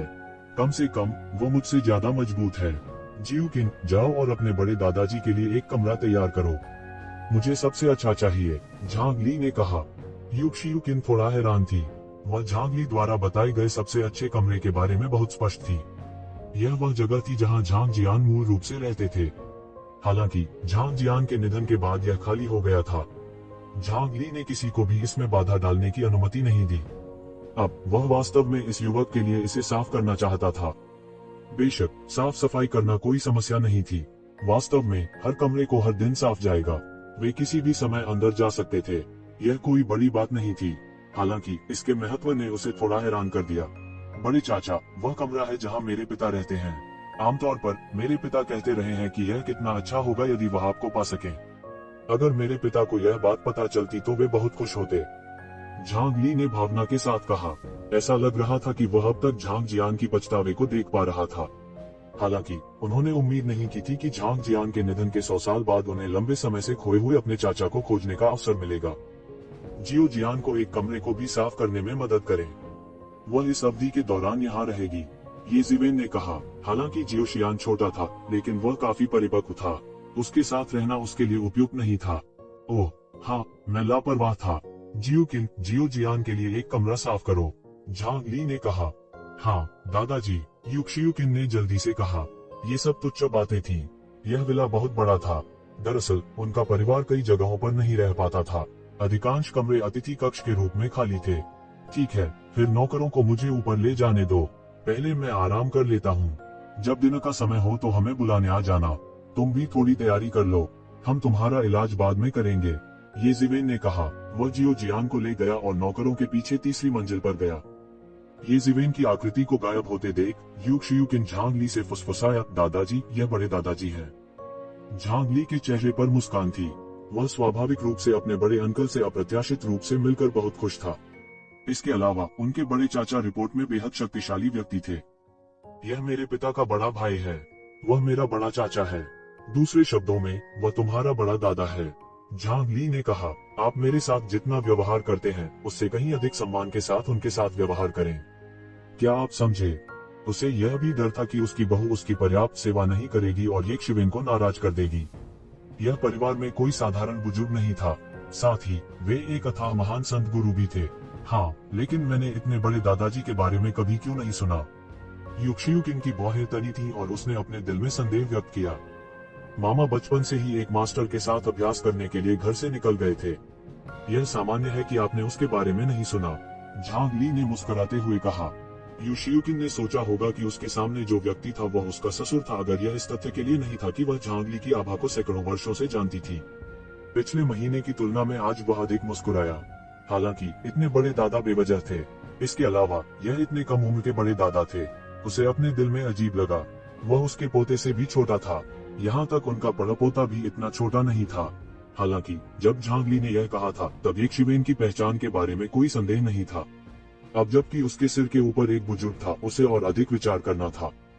जल्द ही यह खबर कि परिवार में एक पुराना पूर्वज था, झांग परिवार के विला क्षेत्र में फैल गया। हजारों साल की विरासत के साथ एक बड़े कबीले के रूप में, क्योंकि यह एक योद्धा कबीला था, लोगों के लिए कई सौ साल की उम्र में शादी करना और बच्चे पैदा करना आम बात थी। इसलिए प्रजनन दर अपेक्षाकृत धीमी थी। हालांकि आज तक झांग कबीले के सीधे वंशज जो यहाँ रह सकते थे, उनकी संख्या हजारों में थी। मूल रूप से झांग परिवार में केवल एक जीवित वृद्ध पूर्वज झांग ली था।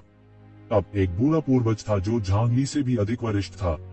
बहुत से लोगों ने थोड़ा ताजा महसूस किया, खासकर झांग ली के बच्चे। उन लोगों को छोड़कर जो अन्य स्थानों पर थे, जो 3 बच्चे अभी भी राजधानी में थे, वे सभी रातों रात वापस आ गए थे। उनके एक और बड़े दादा थे। इतना बड़ा आयोजन, वे कैसे वापस नहीं आ सकते थे। हालांकि जब उन्होंने एक शिवेन की शक्ल देखी तो उन्हें लगा कि तुम मेरे साथ मजाक कर रहे हो। एक बूढ़ा राक्षस जो हजारों साल पुराना था, वास्तव में एक किशोर जैसा दिखता था। उन्हें वास्तव में लगा कि आप मुझसे मजाक कर रहे हैं। हवा में एक तरह का गंदा एहसास था। लेकिन यह व्यक्ति अपने आप दरवाजे पर नहीं आया, बल्कि खुद झांग ली द्वारा वापस लाया गया। वे ये शिवेन से सवाल कर सकते थे, लेकिन क्या वे झांग ली से भी सवाल कर सकते थे? झांग गुओजी झांग ली के सबसे बड़े बेटे के बारे में केवल थोड़ा ही जानते थे। हर बार जब झांग ली औपचारिक रूप से पूर्वजों की पूजा करते थे तो वे उन्हें साथ ले आते थे। सबसे बड़े बेटे के रूप में उन्होंने स्वाभाविक रूप से बड़े दादा दारुई के स्मारक पटल को देखा था। यह बड़े दादा जिनसे वे कभी मिले नहीं थे, क्या वे हजारों साल पहले गायब नहीं हो गए थे? क्या यह वास्तव में वैसा ही था जैसा उस बूढ़े ने कहा था कि जब वह जवान था तो अभ्यास करने के लिए घर से निकला था और अभी अभी वापस आया था? भाई, मुझे मत बताओ कि वास्तव में बड़े दादाजी हैं। झांग परिवार के तीसरे बेटे झांग गुओक्सियोनग ने अपने सबसे बड़े भाई की ओर ध्यान से देखा और कहा। बाहर उसके पास बड़ी शक्ति भी थी और उसने उच्च अधिकारियों के पद में प्रवेश किया था। हालांकि घर पर उन्हें अभी भी अपने सबसे बड़े भाई झांग गुओजी के नेतृत्व का पालन करना था। यह पुराने गुरु झांग ली द्वारा निर्धारित नियम था। पहली पत्नी के सबसे बड़े बेटे के रूप में उस स्थिति के तहत जहां पुराने मालिक अधिकांश पारिवारिक मामलों का प्रबंधन नहीं करते थे, वह अभी भी बड़े या छोटे झांग परिवार के सभी मामलों के प्रभारी थे। मैंने भी नहीं देखा, मुझे कैसे पता चलेगा? झांग गुओजी ने उदास होकर कहा। यह बड़े दादाजी कहाँ से आए? उसे कैसे पता चलेगा कि वह कहाँ से आया है? बूढ़े मास्टर ने यह भी कहा कि वह चाहते हैं कि यह बड़ा दादा उनका इलाज करे। इस समय झांग ली की चौथी बेटी झांग जुकिंग ने कहा। झांग ली की सबसे बड़ी बेटी के रूप में उत्तराधिकार में कुछ बेटे होने के बाद वह स्वाभाविक रूप से परिवार में सभी के द्वारा प्यार करती थी, इसलिए वह छोटी उम्र से ही अधिक साहसी थी। अगर झांग परिवार में कोई ऐसा था जो झांग ली से नहीं डरता था, तो वह झांग शुकिंग होगा। हमें पुराने मास्टर के फैसले पर सवाल उठाने का अधिकार नहीं है, झांग गुओक्सियोनग ने कहा, लेकिन चूंकि पुराने मास्टर ने इसे सत्यापित किया है तो यह गलत नहीं होना चाहिए। जो भी हो, उनके दिलों में झांग ली की स्थिति स्वाभाविक रूप से कहने की जरूरत नहीं थी। उनके शब्दों में भारी वजन था। हालांकि समस्या यह थी कि अगर वह केवल एक बड़े दादाजी को पहचानता तो यह कोई बड़ी बात नहीं होती। वैसे भी वह अकेला ही वापस आया था, इसलिए उसके लिए सत्ता या कुछ भी हथियाना असंभव था। हालांकि वह बूढ़े मालिक की बीमारी का इलाज करना चाहता था। झांग ली के बच्चों के रूप में वे झांग ली के शरीर की स्थिति के बारे में स्वाभाविक रूप से बहुत स्पष्ट थे। वर्षों से जमा हुई पुरानी चोटों ने उसे पहले ही थका दिया था और कोई नहीं जानता था कि वह कितने वर्षों तक जीवित रह सकता है।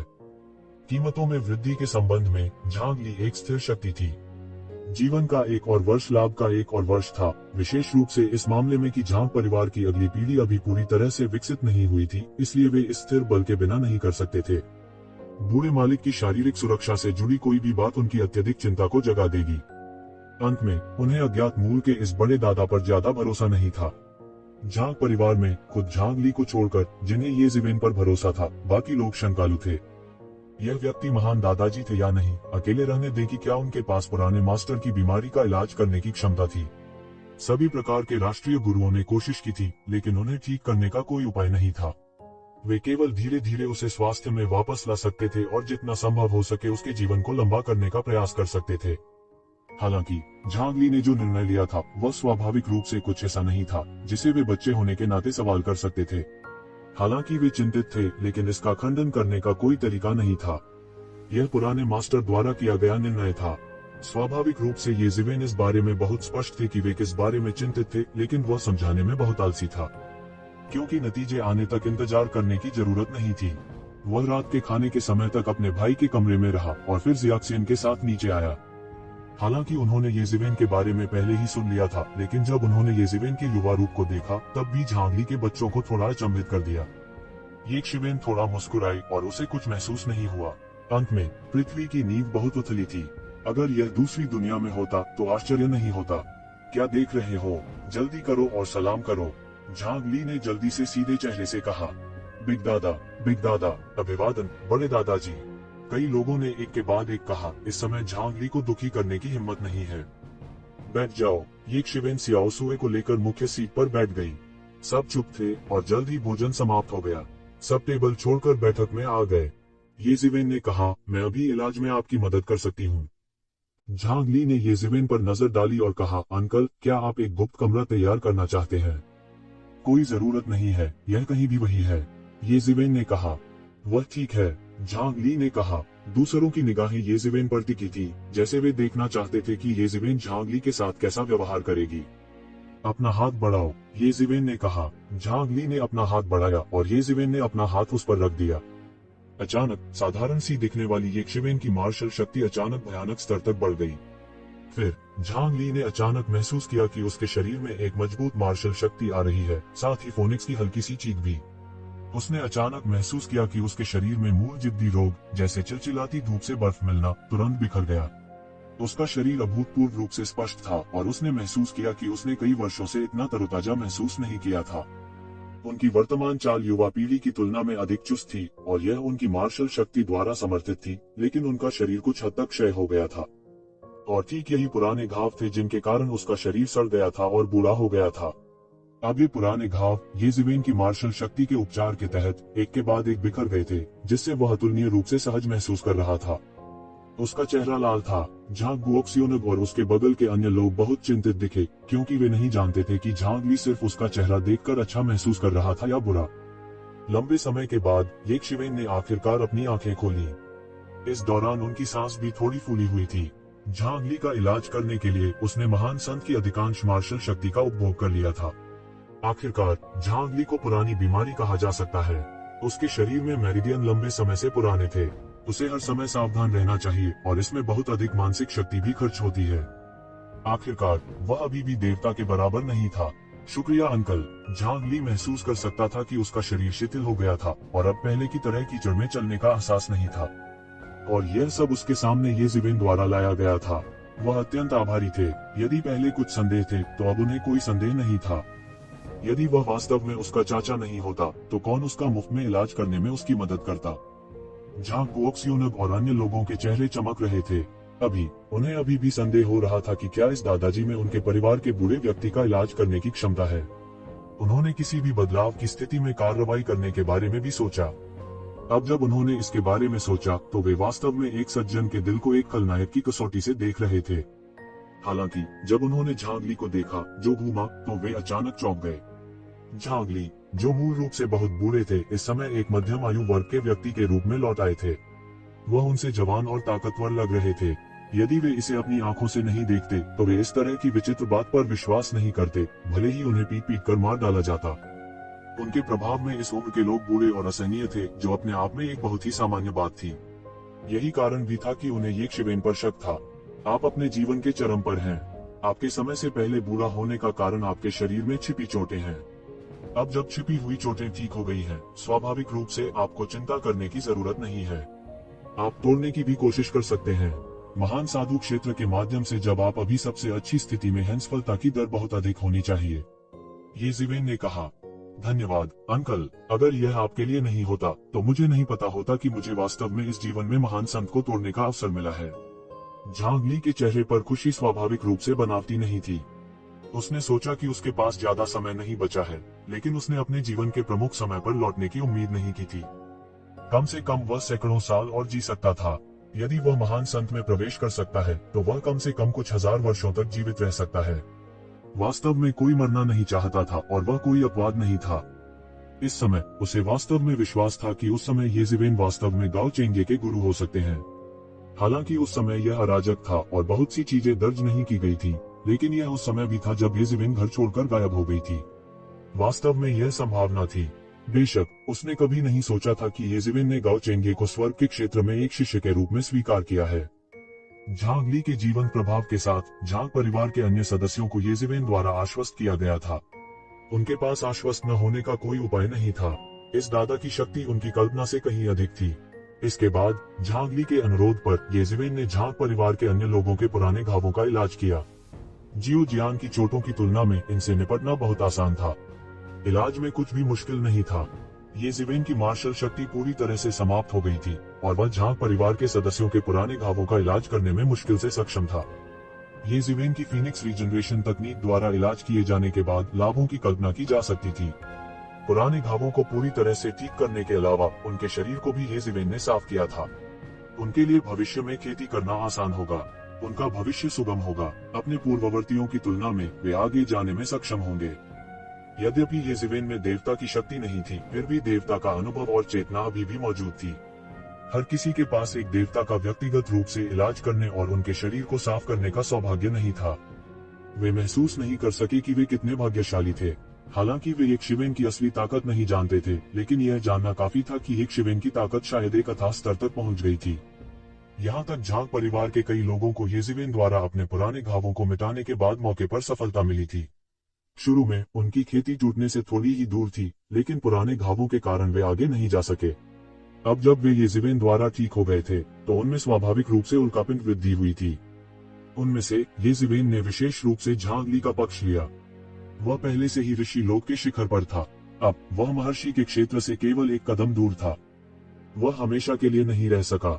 झांग परिवार के लिए सबसे महत्वपूर्ण बात यह है कि उनके अपने महान संत हों। ऐसा ही हुआ कि वह जियो जियांग को पढ़ा सकता था, इसलिए अगले आधे महीने में उसने लगातार महान संत के मार्ग की व्याख्या की। पृथ्वी पर महान ऋषि लगभग सभी लोगों के शिखर पर थे। कई महान ऋषियों को साधना के बारे में अधिक जानकारी नहीं थी। उनमें से कई महान ऋषि लोक में साधना के लिए भाग्य पर निर्भर थे, लेकिन एक शिवेन के लिए यह पूरी तरह से अलग था। उसके लिए जो पहले से ही अमर स्तर पर था, महान संत अपनी साधना में एक बहुत ही साधारण अवस्था थे। कुछ भी नहीं था। महान संत क्षेत्र की साधना के कई प्रमुख बिंदु उसके नियंत्रण में थे। खेती में आने वाली लगभग सभी परिस्थितियां उसकी अपेक्षाओं के अनुरूप थीं। उनके अथक स्पष्टीकरण के तहत झांग परिवार के लोग जो सुनने के योग्य थे, उनके पास महान संत के मार्ग की विस्तृत और भयानक समझ थी। मूल रूप से इसके लिए बहुत गहन आधार की आवश्यकता थी। केवल महान ऋषियों की पीढ़ियों के साधना अभिलेख और अनुभव में ही इतनी आश्चर्यजनक और गहरी समझ हो सकती है। हालांकि येज़ेवेन अकेले झांग कबीले के इतिहास में हजारों या यहाँ तक हजारों विशेषज्ञों द्वारा छोड़े गए अनुभव के बराबर था, जिन्होंने महान ऋषि क्षेत्र को प्राप्त किया था। यहाँ तक सफलता के दौरान उसके सामने आने वाली विभिन्न समस्याएं भी उसके नियंत्रण से बच नहीं सकी। कोई समस्या नहीं थी। साथ ही वह ऋषि लोक और उसके नीचे के कुछ मार्गों की व्याख्या भी कर रहे थे। उनके मार्गदर्शन में झांग परिवार की दूसरी पीढ़ी झांग गुओक्सियोनग और अन्य सामूहिक रूप से ऋषि दायरे में टूट गए। झांग परिवार की नींव में तुरंत एक स्तर का सुधार हुआ, लेकिन वास्तव में झांग परिवार को एक शीर्ष परिवार बनाने के लिए कुंजी अभी भी इस बात पर निर्भर थी कि क्या झांगली महान साधु क्षेत्र में प्रवेश कर सकता है। जब तक झांगली महान संत में टूट सकता था, तब तक झांग परिवार को दूसरों की परवाह नहीं करनी पड़ती थी। इसके अलावा झांग परिवार की दूसरी पीढ़ी ने साधु क्षेत्र में प्रवेश किया था। महान संत के मार्ग के बारे में येज़ेवेन की व्याख्या के साथ महान संत के दायरे में प्रवेश करना केवल समय की बात थी। इसलिए झांग परिवार के भविष्य के बारे में चिंता करने की कोई जरूरत नहीं थी, लेकिन झांग परिवार को अब एक स्तंभ की जरूरत थी जो महान साधु में प्रवेश कर सके। यह व्यक्ति झांगली होना चाहिए और केवल झांगली। यह कहा जा सकता है कि झांग जियाशान ने इस अवधि के दौरान एक झटके का अनुभव किया था। येज़ेवेन ने मुख्य रूप से महान ऋषि के मार्ग की व्याख्या की थी। हालांकि उन्होंने इस बात को ध्यान में रखा था कि बहुत से लोगों की खेती अभी भी बहुत उथली थी। इसलिए उन्होंने हाउटियन क्षेत्र से महान संत क्षेत्र तक सीधे मार्शल आर्ट की खेती की व्याख्या की थी। उन्होंने पारलौकिक क्षेत्र को भी छुआ। इनमें अब पृथ्वी पर लगभग सभी साधना मार्ग शामिल हैं। झांग परिवार के सदस्य चाहे किसी भी स्तर पर क्यों न हो, वे अच्छी अंतर्दृष्टि प्राप्त कर सकते थे। कई लोगों की साधना में लगातार कुछ छलांगे भी लगी और उनकी साधना सीधे एक सांस में एक अकल्पनीय स्तर तक बढ़ गई। बाहरी लोग केवल यह देख सकते थे कि झांग परिवार के सदस्य, चाहे वह पुरानी पीढ़ी हो या युवा पीढ़ी, सभी एक झटके में थे। उनकी खेती में हर कुछ दिनों में भारी प्रगति हो सकती है। जैसा कि झांग परिवार एक शीर्ष परिवार हो सकता है, स्वाभाविक रूप से खेती के बहुत सारे संसाधन होंगे। हजारों वर्षों का संचय काफी विचारणीय था। हालांकि केवल आधे महीने में इन लोगों द्वारा विस्फोट के लिए आवश्यक खेती के संसाधनों ने झांग परिवार के हजारों वर्षों के संचय के एक छोटे से हिस्से को खा लिया था। खपत की यह दर आश्चर्यजनक कही जा सकती है, लेकिन झांग परिवार में हर कोई ऐसा करने को तैयार था। संसाधनों की तुलना में ताकत के लिए सीधे उनका आदान प्रदान करने से ज्यादा उपयोगी कुछ नहीं था। बेशक ये जिवेन अभी भी जियोजियान को पढ़ा रही थी। उसने कहा था कि बदला लेने के लिए वह जियोजियान को छोड़ देगा, लेकिन वह मजाक नहीं कर रहा था। इस आधे महीने में और ये जिवेन के मार्गदर्शन में जियोजियान सीधे हाउटियन क्षेत्र के शिखर पर पहुंच गया था। उसकी साधना की गति इतनी तेज थी कि जियोया भी धूल में मिल गई। बेशक जब ये जिवेन जियोया को पढ़ा रही थी तो जियोजियान के वर्तमान साधना स्तर के बीच कोई तुलना नहीं थी। इससे कोई फर्क नहीं पड़ता कि किस तरह का अस्पष्ट युद्ध कला साधना पद समझना मुश्किल था, यह उसके अधीन एक बहुत ही आसान बात लगती थी। जरा भी कठिनाई नहीं हुई। इसके अलावा छोटा जियान भी बहुत होशियार था, इसलिए उसने ये जिवेन द्वारा सिखाए गए ज्ञान को जल्दी और अच्छी तरह से समझ लिया। झांग परिवार के पास खेती के संसाधनों की कमी नहीं थी और न ही ये जिवेन के पास। अंतरिक्ष वलय में बहुत सारे स्वर्गीय खजाने थे जो इस समय के लिए आरक्षित थे। झांग ली की सफलता केवल कुछ समय की बात थी। हालांकि जिस तरह झांग परिवार झांग ली की सफलता की प्रतीक्षा कर रहा था, झांग परिवार के अंदर की खबर लीक हो गई। झांग ली की आगामी सफलता के बारे में खबर भी एक पल में पूरे खेती जगत में फैल गई। यह शोर था, एक पल में हर कोई पहले से ही जान गया था कि झांग ली सफलता हासिल करने वाला है। यह क्षण एक सींग के घोंसले में छेद करने जैसा था। झांग परिवार चीन के विशाल परिवार के शीर्ष पर पहुंच सकता है। स्वाभाविक रूप से केवल दोस्त और कोई दुश्मन नहीं होना असंभव था। इसके विपरीत झांग ली और झांग जियान, जिनकी शुरुआती वर्षों में कठिन शैली थी, ने कई लोगों को नाराज किया था। इनमें से कई लोग अब प्रभावशाली थे। आमतौर पर वे कुछ भी करने की हिम्मत नहीं करते थे क्योंकि वे राज्य की मशीन द्वारा बाधित थे। हालांकि इसका मतलब यह नहीं था कि वे झांग परिवार को उच्च स्तर तक जाने देने के लिए तैयार थे। वर्तमान पृथ्वी में चाहे कोई महान संत रखवाली कर रहा हो या नहीं, यह एक पूरी तरह से अलग अवधारणा थी। झांग परिवार में अब तक सुरक्षा की कोई भावना नहीं थी क्योंकि कोई महान साधु रक्षक नहीं था। हालांकि वे एक निवारक के रूप में राज्य मशीन को नियंत्रित कर सकते थे, कुछ लोग पहले ही पागल हो चुके थे। वे राज्य तंत्र की शक्ति से भयभीत नहीं थे। इन लोगों का सामना करते हुए यहाँ तक कि झांग परिवार के पास भी, जिनके कुछ महान संतों के साथ अच्छे संबंध थे, उनसे निपटने का कोई तरीका नहीं था। हालांकि अगर कोई महान संत होता जो वास्तव में झांग परिवार से संबंधित होता, तो सब कुछ तुरंत अलग होता। रिश्ता कितना भी अच्छा क्यों ना हो, यह इतना ठोस नहीं था जितना कि एक महान संत का होना। झांग परिवार ने एक महान संत को जोड़ने के लिए हर तरह की कोशिश की और अन्य लोग झांग परिवार को इतना बड़ा संत देने के लिए और भी अधिक अनिच्छुक थे। झांग परिवार ने पहले ही कई लोगों को डरा दिया था। उल्लेख नहीं है, अगर झांग परिवार के पास वास्तव में एक महान संत थे, तो क्या यह एक बाग का पालन पोषण नहीं होगा जो आपदा को आमंत्रित करेगा। यहाँ तक कुछ प्राचीन परिवार जो झांग परिवार की तरह हुआक्सिया की राजनीतिक स्थिति को प्रभावित कर सकते थे, नहीं चाहते थे कि झांग परिवार के पास एक और महान संत हो। उस स्थिति में झांग परिवार अधिक प्रतिस्पर्धी होगा, जिसका अर्थ है कि वे निश्चित रूप से अपने स्वयं के हितों को खो देंगे। भले ही उनके बीच अच्छे संबंध हो, लेकिन हितों के आगे झुकना असंभव था। बता दें कि उनके संबंध बहुत अच्छे नहीं थे। झांग परिवार के कुछ ससुराल और जागीरदार परिवारों को छोड़कर शायद कोई भी वास्तव में नहीं चाहेगा कि झांग परिवार उच्च स्तर तक बढ़े। इसलिए सभी प्रमुख ताकतें या तो खुले तौर पर या गुप्त रूप से झांग परिवार पर दबाव बना रही थी, उन्हें झांग ली को आगे नहीं जाने देने की चेतावनी दे रही थी। झांग परिवार बहुत गुस्से में था।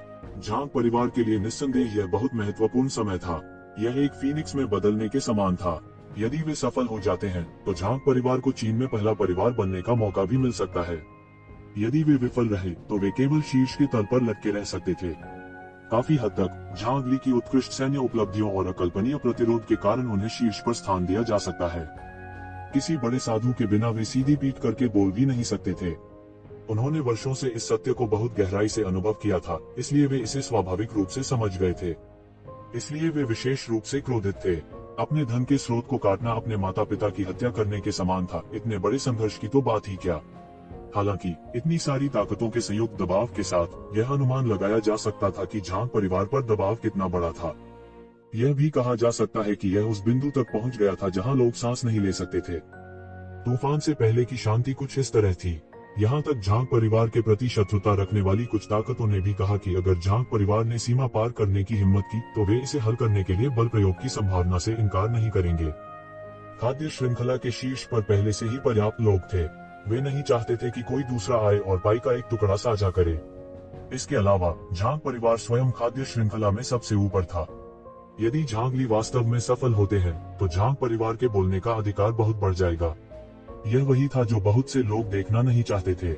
झांग परिवार के लिए जो खेती के पूरे जोरों पर थे, यह उम्मीद करते हुए कि झांगली महान संघ क्षेत्र में प्रवेश कर सकते हैं और अंत में झांग परिवार को सर्वोच्च पर चढ़ने दे सकते हैं, यह उन पर ठंडे पानी का एक बेसिन डालने के बराबर था।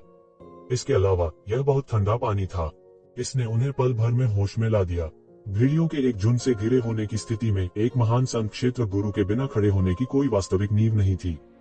यदि झांगली का निधन हो जाता है तो झांग परिवार तुरंत एक अपूरणीय स्थिति में आ जाएगा। इससे उनके हृदय में महान संत के लिए उनकी इच्छा और भी प्रबल हो गई।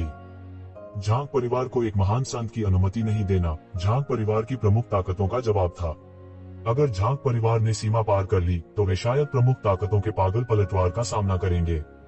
इस समय झांग परिवार ने पाया कि उनकी पिछली सोच बहुत सरल और बहुत भोली थी। उन्होंने सोचा कि महान ऋषि लोक तक साधना करना केवल उनके परिवार का मामला है। वास्तव में चीजें जितना उन्होंने सोचा था उससे कहीं अधिक जटिल थी। झांग परिवार के साथ गहरे संघर्ष वाले उन कुलों और संप्रदायों को छोड़कर जो वास्तव में झांग परिवार से डरते थे, वे महान कबीले थे जिन्हें शीर्ष पर भी स्थान दिया गया था। झांग परिवार पहले से ही काफी गौरवशाली था।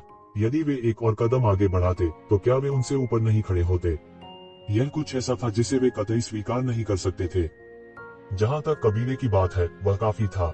झांग परिवार के सामने यह सबसे बड़ी बाधा भी थी। यदि यह एक साधारण परिवार या एक साधारण संप्रदाय होता तो एक महान संत का सामूहिक रूप से विरोध नहीं किया जाता, क्योंकि वे कभी भी शीर्ष पर नहीं पहुंचे थे। मूल रूप से अगर झांगली के महान साधु में कदम रखने के बाद झांग परिवार इसकी घोषणा कर सकता है तो सब कुछ व्यवस्थित हो जाएगा। भले ही वे नहीं चाहते थे कि झांग परिवार आगे बढ़े, वे वास्तव में एक महान संत को नाराज नहीं करेंगे। उनकी दृष्टि में एक महान संत को हराना कठिन था, एक को मारना तो दूर की बात है। हर किसी के पास एक शिवेन की असामान्य ताकत नहीं थी। इससे पहले किसने सोचा था कि मामला लीक हो जाएगा? यह वास्तविक समस्या का मूल कारण था। जैसे जैसे मामला तूल पकड़ेगा, यह और भी गंभीर होता जाएगा। अब झांग परिवार के शिष्यों पर पहले से ही कई लोगों द्वारा नजर रखी जा रही थी।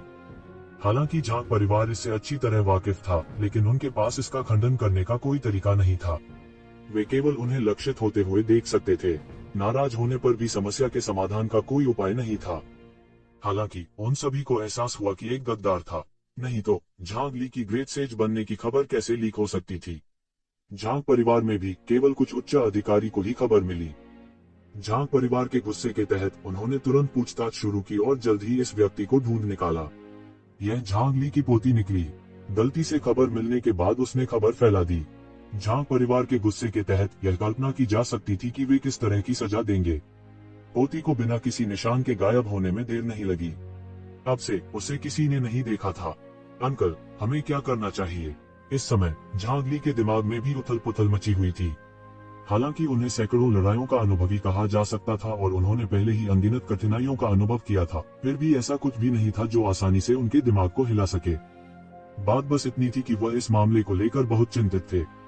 यह न केवल उसके भविष्य के विकास से संबंधित था, बल्कि यह झांग परिवार के भविष्य के विकास से भी संबंधित था। क्या वे इस कदम पर निर्भर उच्च स्तर पर जा सकते हैं? हालांकि वह कुछ महान संतों को जानता था और कुछ महान संतों के साथ उसके अच्छे संबंध थे, बहुत से लोग उसके लिए इन सभी महान संतों का अपमान करने को तैयार नहीं थे। अपना वही जा आवे काम। इस समय बहुत से महान संत नहीं थे जो झांग परिवार पर ध्यान देने को तैयार थे। इससे झांग परिवार को भारी दबाव महसूस हुआ। आकाश के गिरने का भी आभास हुआ। यदि झांग परिवार का पतन हो जाता है तो जब उनका घोंसला उलझ जाएगा तो उन्हें बख्शा नहीं जाएगा। झांग परिवार के कई अन्य जूनियर्स ने भी एक शिवेन को देखा।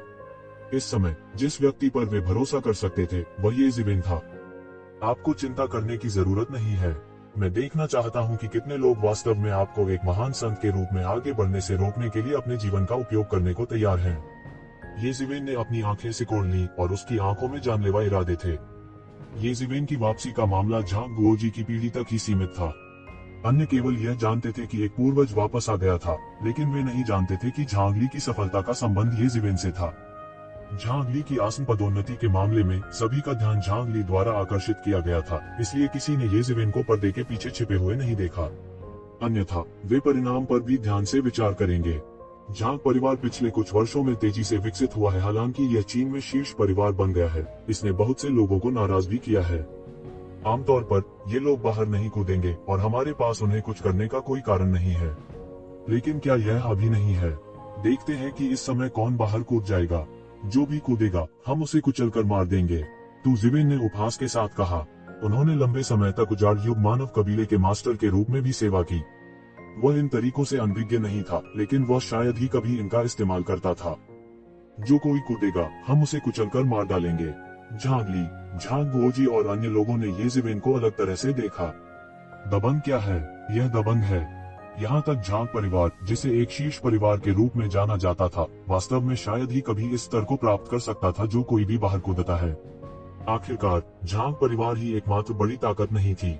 मूल रूप से उन्हें आम दिनों में एक दूसरे के साथ समझौता करना पड़ता था।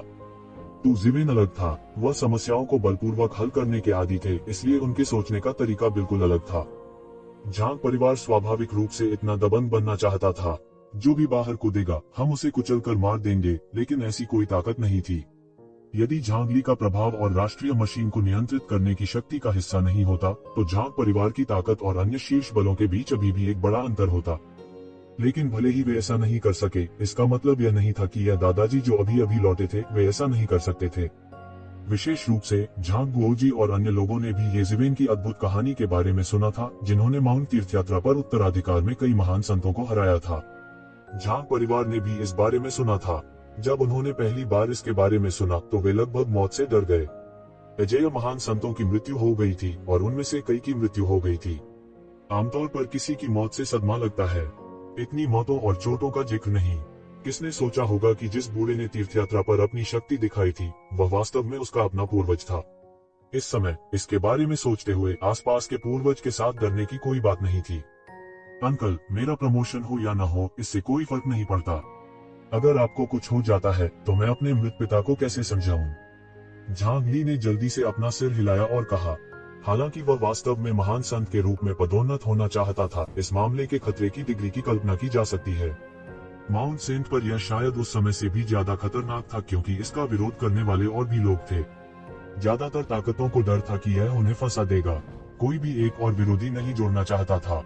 येज़िवेन झांग परिवार का तुरुप का पत्ता था। कोई दुर्घटना नहीं होनी चाहिए। उसने प्रचार न किया तो भी ठीक था।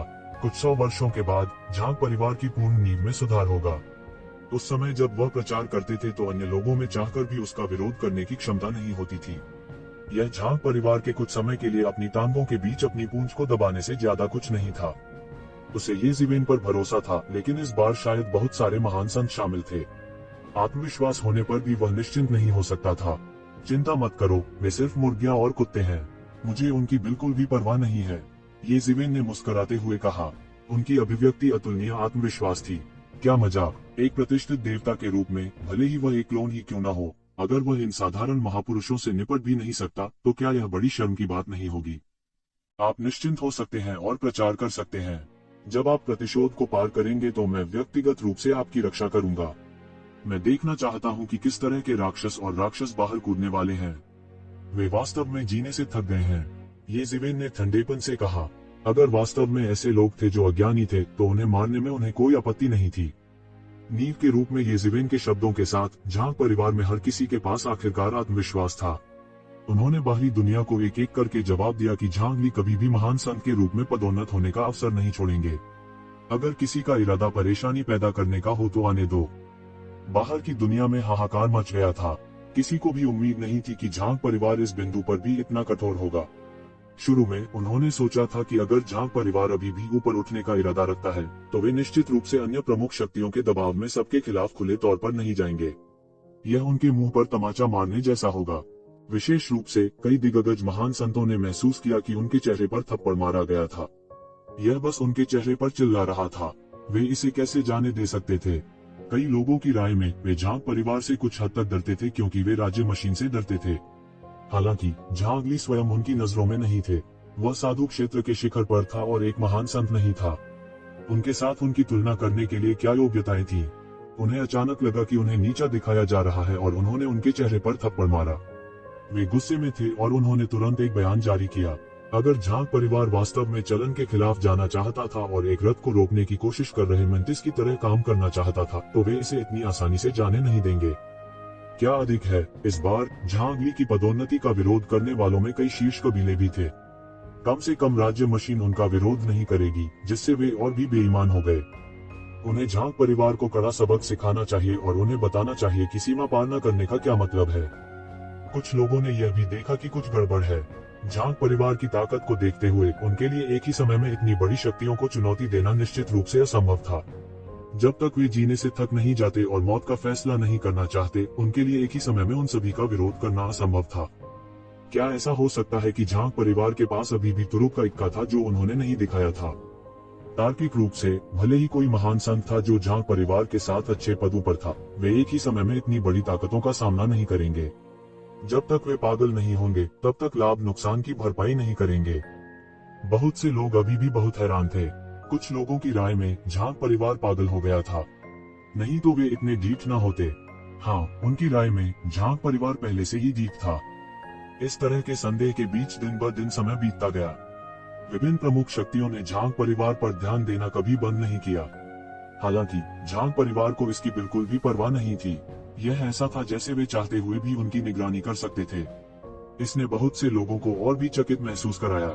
अचानक शाम को इंपीरियल कैपिटल के ऊपर आकाश में अनगिनत क्लेश के बादल अचानक संघनित हो गए और सीधे उस क्षेत्र को घेर लिया जहां झांग परिवार का पैतृक निवास था। एक पल में अनगिनत दिव्य विचारों ने झांग परिवार को झकझोर कर रख दिया, किसी भी संदिग्ध निशान को जाने नहीं दिया। एक आकृति पैतृक निवास से सीधे उड़ी और मध्य हवा में स्वर्ग के प्रतिशोध को देखा। यह झांगली के अलावा और कौन हो सकता है? झांग परिवार वास्तव में बोल्ड है। उन्होंने वास्तव में हमारी चेतावनी को नजरअंदाज कर दिया। झांग परिवार वास्तव में बोल्ड है। हमारी चेतावनी को नजरअंदाज करने की उनकी हिम्मत कैसे हुई? जोरदार चीख पुकार मची और हवा फट गई। आसपास की जगह में पहले से ही कई बिजली गिर थे जो लोलुपता से नजरें गड़ाए हुए थे। झांग परिवार के प्रति उनका रवैया आश्चर्यजनक रूप से सुसंगत था। उन्हें पालने में झांग परिवार के महान संत का गला घोंट देना चाहिए, कम से कम अभी तो नहीं। झांगली ने इन लोगों की बात अनसुनी कर दी क्योंकि उसे विश्वास था कि एक शिवेन उसके लिए इन लोगों की देखभाल करेगी। इसके अलावा वह इस समय स्वर्ग के प्रतिशोध के भयानक दबाव को पहले ही महसूस कर चुका था। उसके पास विचलित होने का समय नहीं था क्योंकि यह सब बहुत भयानक था। उसने कभी भी इतना भयानक स्वर्ग का प्रतिशोध महसूस नहीं किया था। यहाँ तक कि ऋषि लोक का स्वर्ग का प्रतिफल भी, जिसे उसने पहले अनुभव किया था, उसकी तुलना नहीं की जा सकती थी। वह अब कल्पना नहीं कर सकता था कि असेंशन प्रतिशोध कितना भयानक होगा। जितना ऊंचा स्तर, खेती में अचानक परिवर्तन उतना ही भयानक। हालांकि स्वर्ग का प्रतिशोध जिसका उसे सामना करना पड़ा वह भी एक आश्चर्यजनक डिग्री तक बढ़ जाएगा। हर कदम स्वर्ग पर चढ़ने जैसा था, हर कदम रोमांचकारी था। यह सबसे अच्छा विशेषण था। लेकिन इस समय उसके पास किसी भी मामले में कोई रास्ता नहीं बचा था। उसे महान ऋषि के स्वर्ग के प्रतिशोध को दूर करना होगा। सौभाग्य से उन्होंने सैकड़ों वर्षों तक इसके लिए तैयारी की थी। उसने मूल रूप से इसे आजमाने के लिए कुछ और वर्षों तक प्रतीक्षा करने की योजना बनाई थी, भले ही उसे अपने जीवन को जोखिम में डालना पड़े। अब जबकि उसके शरीर पर पुराने घाव एक शिवेन द्वारा ठीक कर दिए गए थे, यह कहा जा सकता था कि वह एक अभूतपूर्व स्थिति में था। बाहर ये जीवन की सुरक्षा के साथ यह कहा जा सकता है कि यह प्रतिशोध को पार करने का सबसे अच्छा समय था। आपको उनके बारे में चिंता करने की जरूरत नहीं है। उन्हें मेरे पास छोड़ दें। प्रतिशोध को गंभीरता से पार करें। दूर से एक शिवेन की आवाज आई। झांगली ने सिर हिलाया और कहा, सिद्धि। अचानक एक मास्टर ने सीधे एक चाल चली। उसने एक बड़ा हाथ बढ़ाया और सीधे झांगली को पकड़ लिया जो हवा में था। बजना, तेज आवाज हुई और झांग परिवार की पैतृक भूमि से एक अद्भुत तलवार प्रकाश फूट पड़ा। इसने तुरंत बड़ा हाथ तोड़ दिया। चीख सुनाई दी। दूर अंतरिक्ष में कोई चिल्लाया और उसके कंधे को ढंक दिया। उसे विश्वास ही नहीं हो रहा था कि तलवार की इस रोशनी से वह गंभीर रूप से घायल हो गया है। इसने न केवल उसके क्यूई संघनित बड़े हाथ को तोड़ दिया, बल्कि इससे भी महत्वपूर्ण बात यह है कि यह अंतरिक्ष की परतों में घुस गया और उसके शरीर को चोट पहुंचाई। यह वह क्षमता नहीं थी जो सामान्य लोगों में हो सकती थी। इसने उसे पूरी तरह से झकझोर दिया। कौन है भाई? चुपके से हमला, बाहर आओ। हम चुपके से हमला। तुम कायच्चू हो, हिम्मत है तो बाहर आओ। झांग परिवार की पैतृक भूमि से एक ठंडी खर्राटे आई। शून्य में दर्जनों आकृतियां प्रकट हुई। वे सभी अत्याचारी आभा वाले अस्तित्व थे। इस समय उन सभी ने लिन फैंग को घेर लिया था। प्रकाश की एक किरण पूरे आकाश में बह गई। इस समय झांग कबीले के लोग जो लड़ाई देख रहे थे, अंत में स्पष्ट रूप से देखा कि रात के आकाश में दर्जनों आंकड़े क्या थे। आकाश में दर्जनों आकृतियां थीं। उनमें से ज्यादातर दुस्वप्न जानवरों की सवारी करने वाले शूरवीर थे। ये दुस्वप्न शूरवीर पश्चिमी दुनिया के सबसे शक्तिशाली संरक्षक थे। वे हजारों साल पहले गंभीर रूप से घायल हो गए थे, हालांकि वे अब अपनी जीवन शक्ति वापस पा चुके थे। ये दर्जनों आकृतियां ऋषि लोक के चरम पर थीं। उनकी तुलना झांग ली से नहीं की जा सकती। हालांकि एक महान संत विशेषज्ञ को भी पीछे हटना होगा यदि वे एक साथ इकट्ठा हों। ये वेस्टर्न डार्क चर्च के संरक्षक थे।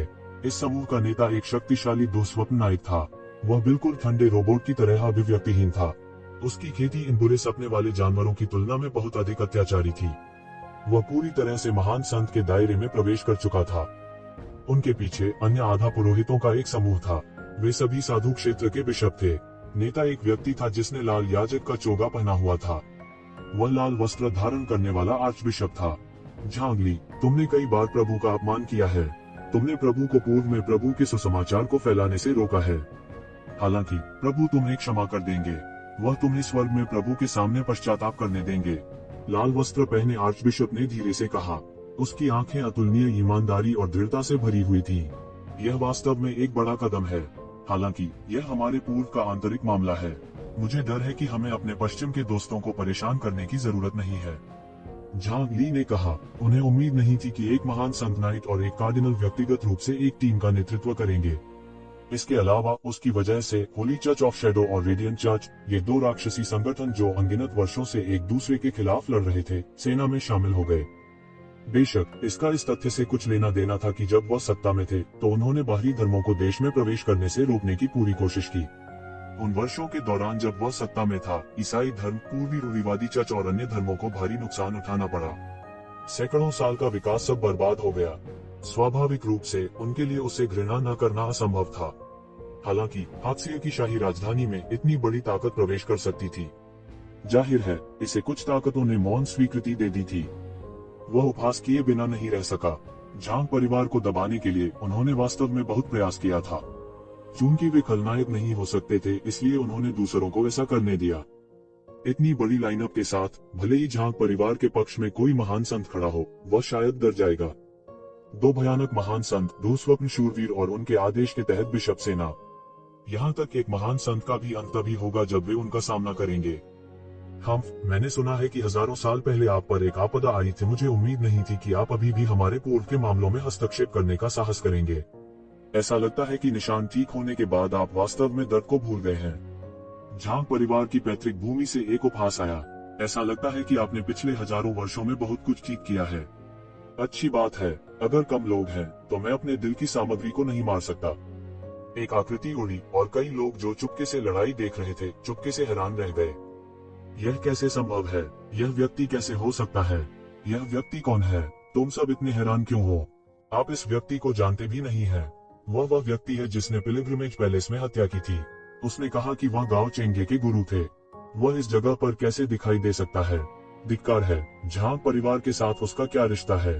जिस क्षण उन्होंने ये शिवेन को प्रकट होते देखा, सभी को लगा कि यह समस्या विकट है। नीचे वालों के लिए वे ज्यादा नहीं जानते थे। शायद उन्हें कुछ महसूस नहीं हुआ। हालांकि जितना ऊंचा स्तर उतना ही अधिक वे समझ गए कि एक महान ऋषि को मारने में सक्षम होने के लिए किस प्रकार की शक्ति और युद्ध शक्ति की आवश्यकता थी। यह कुछ ऐसा नहीं था जिसकी वे कल्पना भी नहीं कर सकते थे। यदि यह केवल झांग परिवार होता, भले ही वे वास्तव में कुछ महान संतों को आमंत्रित कर सकते, तो वे परवाह नहीं करते। क्या एक या दो महान संत उनके विरुद्ध जाने का साहस करेंगे?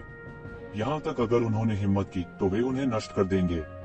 हालांकि महान संत दुर्लभ थे, यह उस बिंदु तक नहीं था जहां उन्हें मारा नहीं जा सकता था। लेकिन अगर यह लड़का होता तो बात अलग होती।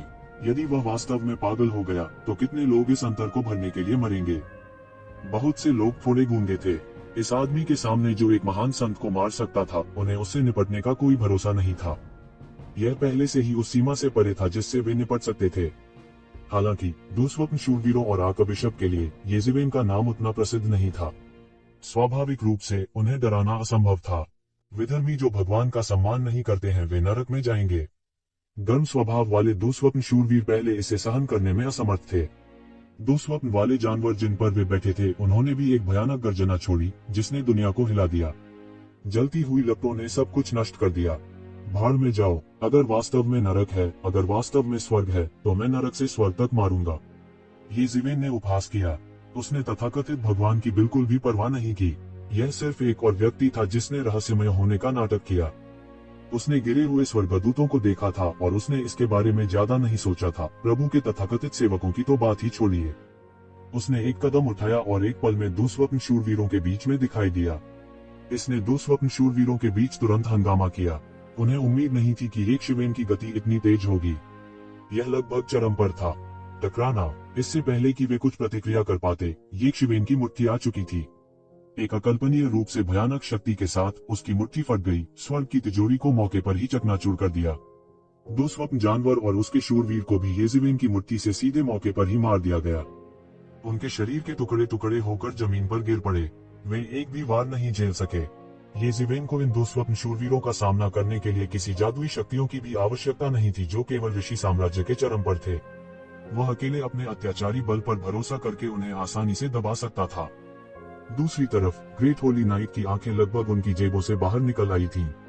ऋषि क्षेत्र के शिखर पर कोई दुस्वप्न शूरवीर अभिजात वर्ग का अभिजात वर्ग था। यह अज्ञात था कि इन निरंकुश कुलीनों के पोषण के लिए कितने संसाधन खर्च किए गए थे। वे आमतौर पर स्वतंत्र अस्तित्व थे। अगर यह इस तथ्य के लिए नहीं था कि उन्हें झांगली से निपटना था, तो उन्हें उन सभी को तैनात करने की आवश्यकता नहीं होती। बेशक यह चीन के असंख्य बिजली घरों को अचानक उन पर हमला करने से रोकने के लिए अधिक था। पूर्व और पश्चिम के बीच टकराव में मुख्य टकराव वेटिकन और चीन के बीच था। हालांकि उन्हें उम्मीद नहीं थी कि एक शिवेन उनमें से एक को सीधे मुक्के से मार देगी। यह बस क्रोध करने वाला था। विधर्मी, अपना निर्णय स्वीकार करो। आसपास के दुस्वप्न शूरवीर भयभीत नहीं थे।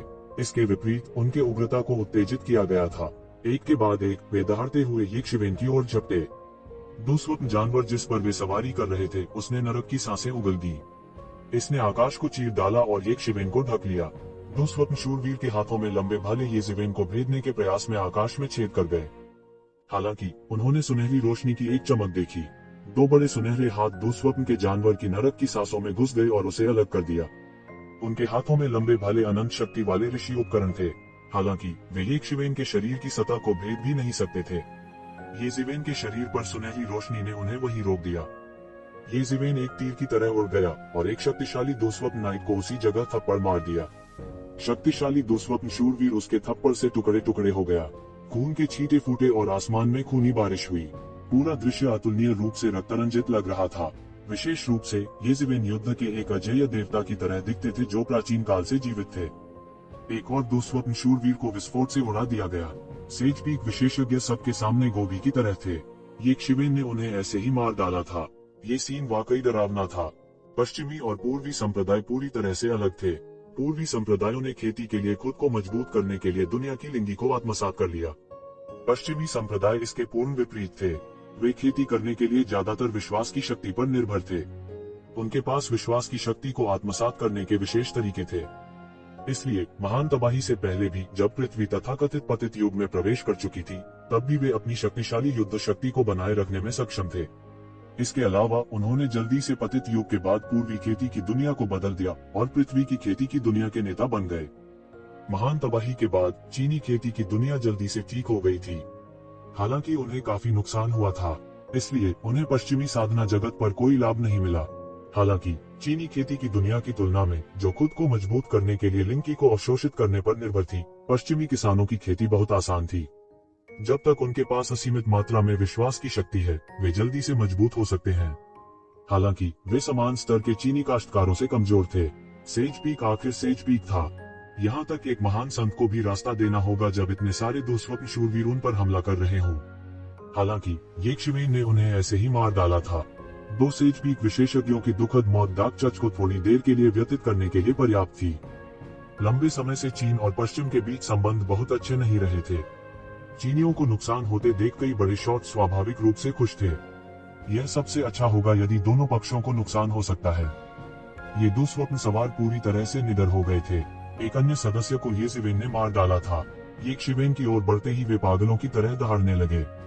आकाश में दुस्वप्न जानवरों की नरक सांस हर जगह थी। स्वर्ग की तिजोरी को कुचलना, एक बड़ा छेद बनाना। ये ज़िवेन ने उपहास किया। उसके हाथ में देवदूत की तलवार दिखाई दी। उसने सीधे आकाश में उड़ने वाली तलवार की रोशनी को बुझा दिया और उन दुस्वप्न शूरवीरों की ओर गिर गया। उन दुस्वप्न शूरवीरों के पास प्रतिक्रिया करने का समय नहीं था। वे एक के बाद एक ये ज़िवेन की तलवार के नीचे भूत बन गए। पुची पुची पुची। हर बार एक दुर्जय या दुस्वप्न नाइट उसके हाथों मर जाएगा। साधु विशेषज्ञ उनके हाथों में नन्हे चूजों के समान थे। वह चाहता तो उनमें से एक झुंड को मार सकता था। झांग परिवार के पैतृक घर में झांग परिवार के कई सदस्य भयभीत और उत्सुक थे, क्योंकि वे ऊपर देख रहे थे। चाहे वह पुजारी हो या दुस्वप्न शूरवीर, वे सभी साधु क्षेत्र के विशेषज्ञ थे। वे उन लोगों के स्तर से बहुत ऊपर थे जिन्हें वे केवल देख सकते थे। एक ऋषि विशेषज्ञ कहीं भी कोई छोटी हस्ती नहीं थे। एक महान संत विशेषज्ञ को केवल एक क्षेत्र की देखरेख के लिए परमाणु हथियार के रूप में इस्तेमाल किया जा सकता है। केवल ये ऋषि विशेषज्ञ ही भाड़े के ठग के रूप में कार्य कर सकते थे और हर जगह अभियानों पर जा सकते थे। उनमें से कोई भी एक शानदार प्रतिष्ठा के साथ एक दुर्जय अस्तित्व हो सकता है। हालांकि वे इस समय आसमान से गिरे हुए पकौड़े की तरह आसमान से गिरे थे। वे हैरान हुए बिना नहीं रह सके। केवल झांग गुओजी, झांग गुओक्सियोनग और झांग परिवार के अन्य लोगों की स्थिति को देखकर कोई भी कल्पना कर सकता है कि ये नाइटमेयर नाइट्स पश्चिम में कितने गौरवशाली थे। लेकिन अब वे मर चुके थे और कुछ भी नहीं किया जा सकता था। झांग परिवार का यह पूर्वज जो अचानक प्रकट हुआ, वह वास्तव में भयानक था। वह शायद साधारण महान संतों से कहीं आगे निकल गया, विशेष रूप से झांग गुओजी और अन्य जो इस अवधि के दौरान ये शिवेन के व्याख्यान को सुन रहे थे।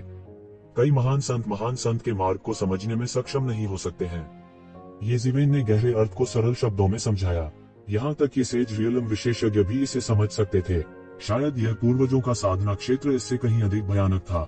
वे इस बारे में बहुत स्पष्ट नहीं थे कि उसका क्षेत्र कितना गहरा था। धिक्कार है, पूर्वज इतने बहादुर हैं। अगर हमारे झांग परिवार के पास इतना शक्तिशाली पूर्वज है, तो क्या इसका मतलब यह नहीं है कि हम जो चाहे कर सकते हैं? झांग परिवार के कुछ जूनियर्स ने सदमे में कहा। उस स्तर की लड़ाई कुछ ऐसी नहीं थी जिसमें वे इस समय भाग ले सकें। उन्हें लगा कि देखने से ही उन्हें बहुत फायदा हुआ है। ये ज़िवेन के स्तर पर एक प्रतीत होने वाला साधारण हमला सर्वोच्च महान मार्ग को समाहित करता था। यदि कोई इसे पूरे हृदय से समझ सकता है, तो स्वाभाविक रूप से उसे बहुत लाभ प्राप्त होगा। बंद करो, तुम विधर्मी हो। इस समय लाल वस्त्र पहने आर्चबिशप क्रोधित हुए बिना न रह सके। ये ज़िवेन भी उनकी पश्चिमी ताकतों का संहार कर रही थी। हालांकि ल्यूमिनस वेटिकन और डार्क वेटिकन मौत से लड़ रहे थे, सामान्य तौर पर वे सभी पश्चिमी ताकतें थीं। इसके अलावा पिछले कुछ वर्षों में हाक्सिया खेती की दुनिया की जीवन शक्ति में तेजी से सुधार ने भी उन पर बहुत दबाव डाला था। हालांकि आम दिनों में मनमुटाव होते थे, जीवन और मृत्यु की लड़ाई बहुत कम होती थी। यदि आप नहीं रुकते हैं, तो झांग परिवार को दंडित करने के लिए हमें दोष न दें। जब उसने देखा कि एक शिवेन का सुनने का कोई इरादा नहीं है, तो वह गुस्से से दहाड़ा। उसके आदेश के तहत बिशप एक के बाद एक मंत्र डालने लगे। प्रकाश की अत्यंत अत्याचारी शक्ति के एक समूह का निर्माण करते हुए प्रकाश की शक्ति उनके हाथों से निकलती रही। नाली का कीड़ा, झांग परिवार के कई लोग इस लड़ाई पर ध्यान दे रहे थे। जब उन्होंने यह दृश्य देखा, तो वे बहुत क्रोधित हुए और एक के बाद एक कोसने लगे। ये ज़िवेन की आंखें चमक उठी और उसकी आंखों में अचानक जानलेवा इरादे फूट पड़े। वह जोर से और गुस्से से चिल्लाया, तुम्हारे शब्दों के कारण चमकदार वेटिकन बड़ी मुसीबत में पड़ जाएगा। चुप रहो, तुम निर्भीक विधर्मी। लाल लबादे वाले आर्चबिशप अब ये ज़िवेन के अहंकार को बर्दाश्त नहीं कर सकते थे। उसने वास्तव में चमकदार वेटिकन को धमकी देने का साहस किया। दुनिया भर में फैले एक विशाल राक्षस के रूप में लगभग कोई भी ताकत इसकी तुलना नहीं कर सकती थी। कई सालों तक डार्क वेटिकन के साथ लड़ाई में यह पूरी तरह से हावी था। लंबे समय तक इसने हाक्सिया की खेती की दुनिया को अपनी ताकत से नुकसान में डाल दिया था। ऐसे बहुत से लोग नहीं थे जिन्होंने चमकदार वेटिकन को धमकी देने की हिम्मत की, लेकिन ये ज़िवेन ने वास्तव में उन्हें धमकी देने की हिम्मत की। निशान ठीक हो जाने के बाद तुम दर्द भूल गए हो। ऐसा लगता है कि आप पिछली आपदा के बारे में भूल गए हैं। फिर मैं आपको याद दिला दूं, सीमा पार मत करो। ये ज़िवेन उपहास किए बिना नहीं रह सकी। उसकी आंखें एक आश्चर्यजनक रोशनी से फट गईं और उसके हाथ में एंजल की तलवार एक आश्चर्यजनक तलवार की रोशनी से फट गई। उसने आकाश में अपनी तलवार घुमाई, जिससे प्रकाश की एक अतुलनीय विशाल किरण बन गई। एक पल में झांग परिवार पर बमबारी कर रहे आर्कबिशप की प्रकाश शक्ति आधी हो गई। बस तुम मुर्गियों और कुत्तों पर भरोसा करके। ये ज़िवेन की ग्रेट सेज पीक शक्ति फूट पड़ी, बेशर्मी से बह रही थी। आकाश और पृथ्वी कांप रहे थे और पहाड़ कांप रहे थे। हालांकि झांग परिवार के पैतृक घर के बाहर एक गठन था, इसलिए अंदर की लड़ाई बाहर को बिल्कुल प्रभावित नहीं कर सकती थी। ये ज़िवेन भी हमला करने के लिए काफी बोल्ड हो सकती थी। स्विश, हल्के पंख तुरंत उसके पीछे दिखाई दिए और उसके पूरे व्यक्तित्व ने आकाश में एक प्रतिबिंब बनाया। वह सीधे बाहर निकला और तुरंत इन पुजारियों के बीच आ गया। पुची, उसने एक पुजारी के शरीर में अपनी तलवार मार दी और खून बह निकला। मरने से पहले यह याजक अभी भी अविश्वास में था। ऐसा लग रहा था कि उसे उम्मीद नहीं थी कि एक शिवेन की गति इतनी तेज होगी। यह बिजली की तरह तेज था, उसकी अपेक्षाओं से कहीं अधिक। जिस रक्षा पर उसे गर्व था, वह येज़ेबेल की तलवार को बिल्कुल भी नहीं रोक सकी और सीधे टूट गई। उनके पवित्र वचनों की शक्ति भी बचाव न कर सकी। दोनों पक्षों के बीच ताकत का अंतर वास्तव में बहुत बड़ा था। अभी यह नाइटमेयर नाइट था और अब यह पुजारी और बिशप थे। वे दो पूरी तरह से अलग प्रकार की प्रकाश और अंधेरे ऊर्जा से संबंधित थे, लेकिन येज़ेबेल के सामने यह बिल्कुल भी नहीं था और वे उसकी लंबी तलवार को बिल्कुल भी नहीं रोक सकते थे। पुची, पुची, पुची, अपने गुस्से में येशिवेन ने हत्या करना शुरू कर दिया। ये पुजारी और बिशप, जिनकी सुरक्षा कमजोर थी, उन्हें कैसे रोक सकते थे? इसके अलावा उनके पास लौह इच्छा शक्ति नहीं थी, इसलिए उनमें से लगभग सभी को येशिवेन ने हरा दिया था। केवल एक दर्जन सांसों के समय में उनमें से आधे से ज्यादा उसके द्वारा मारे गए थे। कहा जा सकता है कि उन्हें भारी नुकसान हुआ है। लाल वस्त्र पहने आर्चबिशप की आंखें खुली हुई थी। उसने सोचा कि यह एक अच्छी बात है, एक लाभदायक काम है। यदि वह झांगली को अपने हाथों से मार सकता है, तो स्वाभाविक रूप से उसकी प्रतिष्ठा को अनगिनत लाभ होंगे। भविष्य में पोप के लिए दौड़ना उनके लिए असंभव नहीं था, इसलिए वह अपने अधीनस्थों के अभिजात वर्ग को लाया। कौन जानता था कि वे एक साथ इतने सारे खो देंगे। इसकी भरपाई में सैकड़ों साल लगेंगे और यह सब उसके सामने मौजूद राक्षस के कारण हुआ। उसकी नजर में येज़ेबेल एक महान दानव था, दुनिया में लगभग सबसे भयानक और दुष्ट महान दानव। यदि नहीं, तो वह उसे इतना भारी नुकसान नहीं पहुंचा सकता था। वह येज़ेबेल से अतुलनीय रूप से नफरत करता था, यहाँ तक वह अंधेरे चट से भी ज्यादा नफरत करता था। उसके दिल से खून बह रहा था। हर बार जब उनमें से एक की मृत्यु होती थी, तो उसे ऐसा लगता था जैसे उसके दिल से मांस का एक टुकड़ा निकाल दिया गया हो। वे भविष्य में सर्वोच्च पद पर चढ़ने के लिए उसके लिए नींव थे। वह वास्तव में खून की उल्टी करना चाहता था, लेकिन येशिवेल ने उस पर हमला नहीं किया। जब भी उसने उन्हें बचाने की कोशिश की, वह हमेशा एक कदम देर से आया। वह येशिवेल की गति के साथ नहीं रह सका। दम घुटने से उसकी मौत हो रही थी। वह समझ गया था कि येशिवेल उसे चिढ़ाने के लिए अपने तरीके का इस्तेमाल कर रही थी। येशिवेल ने उस पर हमला नहीं किया। येज़ेबेल बिल्ली की तरह चूहे से खेल रही थी। येज़ेबेल एक एक करके अपने सबसे संभ्रांत मातहतों का सिर काट देगा। फिर वह दिल के दर्द से मर जाएगा। लाल वस्त्र पहने आर्चबिशप समझ गया, लेकिन वह संभल नहीं सका। इस तरह की उदास भावना ने उसे मरने के लिए मजबूर कर दिया। जल्द ही येज़ेबेल ने उसके मातहतों का सिर कलम कर दिया। यहाँ तक दुस्वप्न शूरवीरों का भी येशिवेल ने सिर काट दिया था। और लड़ाई शुरू हुए कुछ ही मिनट हुए थे। युद्ध की गति बहुत तेज थी। इससे पहले कि बहुत से लोग प्रतिक्रिया कर पाते, यह खत्म हो गया था। इस नजारे को देखकर कई लोग ठंडी हवा की सांस लेने से खुद को रोक नहीं पाए, विशेष रूप से वे महान संघ जो एक कदम उठाने के लिए तैयार थे। जब उन्होंने यह दृश्य देखा, तो ऐसा लगा मानो उन पर ठंडे पानी का एक कटोरा फूट पड़ा हो। FCK, यह कैसा मजाक है? क्या यह आदमी सच में इंसान है? वह बस मानव त्वचा में एक राक्षस है। यहाँ तक अगर यह वे थे, तो इतने कम समय में इतने सारे सेजपीक विशेषज्ञों को मारना असंभव था। यह पहले से ही बहुत अच्छा था कि वे पिटते नहीं थे और शर्मिंदगी में भाग जाते थे। यह वास्तव में कोई सामान्य व्यक्ति नहीं था। कई लोगों के दिल नगाड़ों की तरह धड़क रहे थे। क्या उनका इस बार आना वाकई सही था?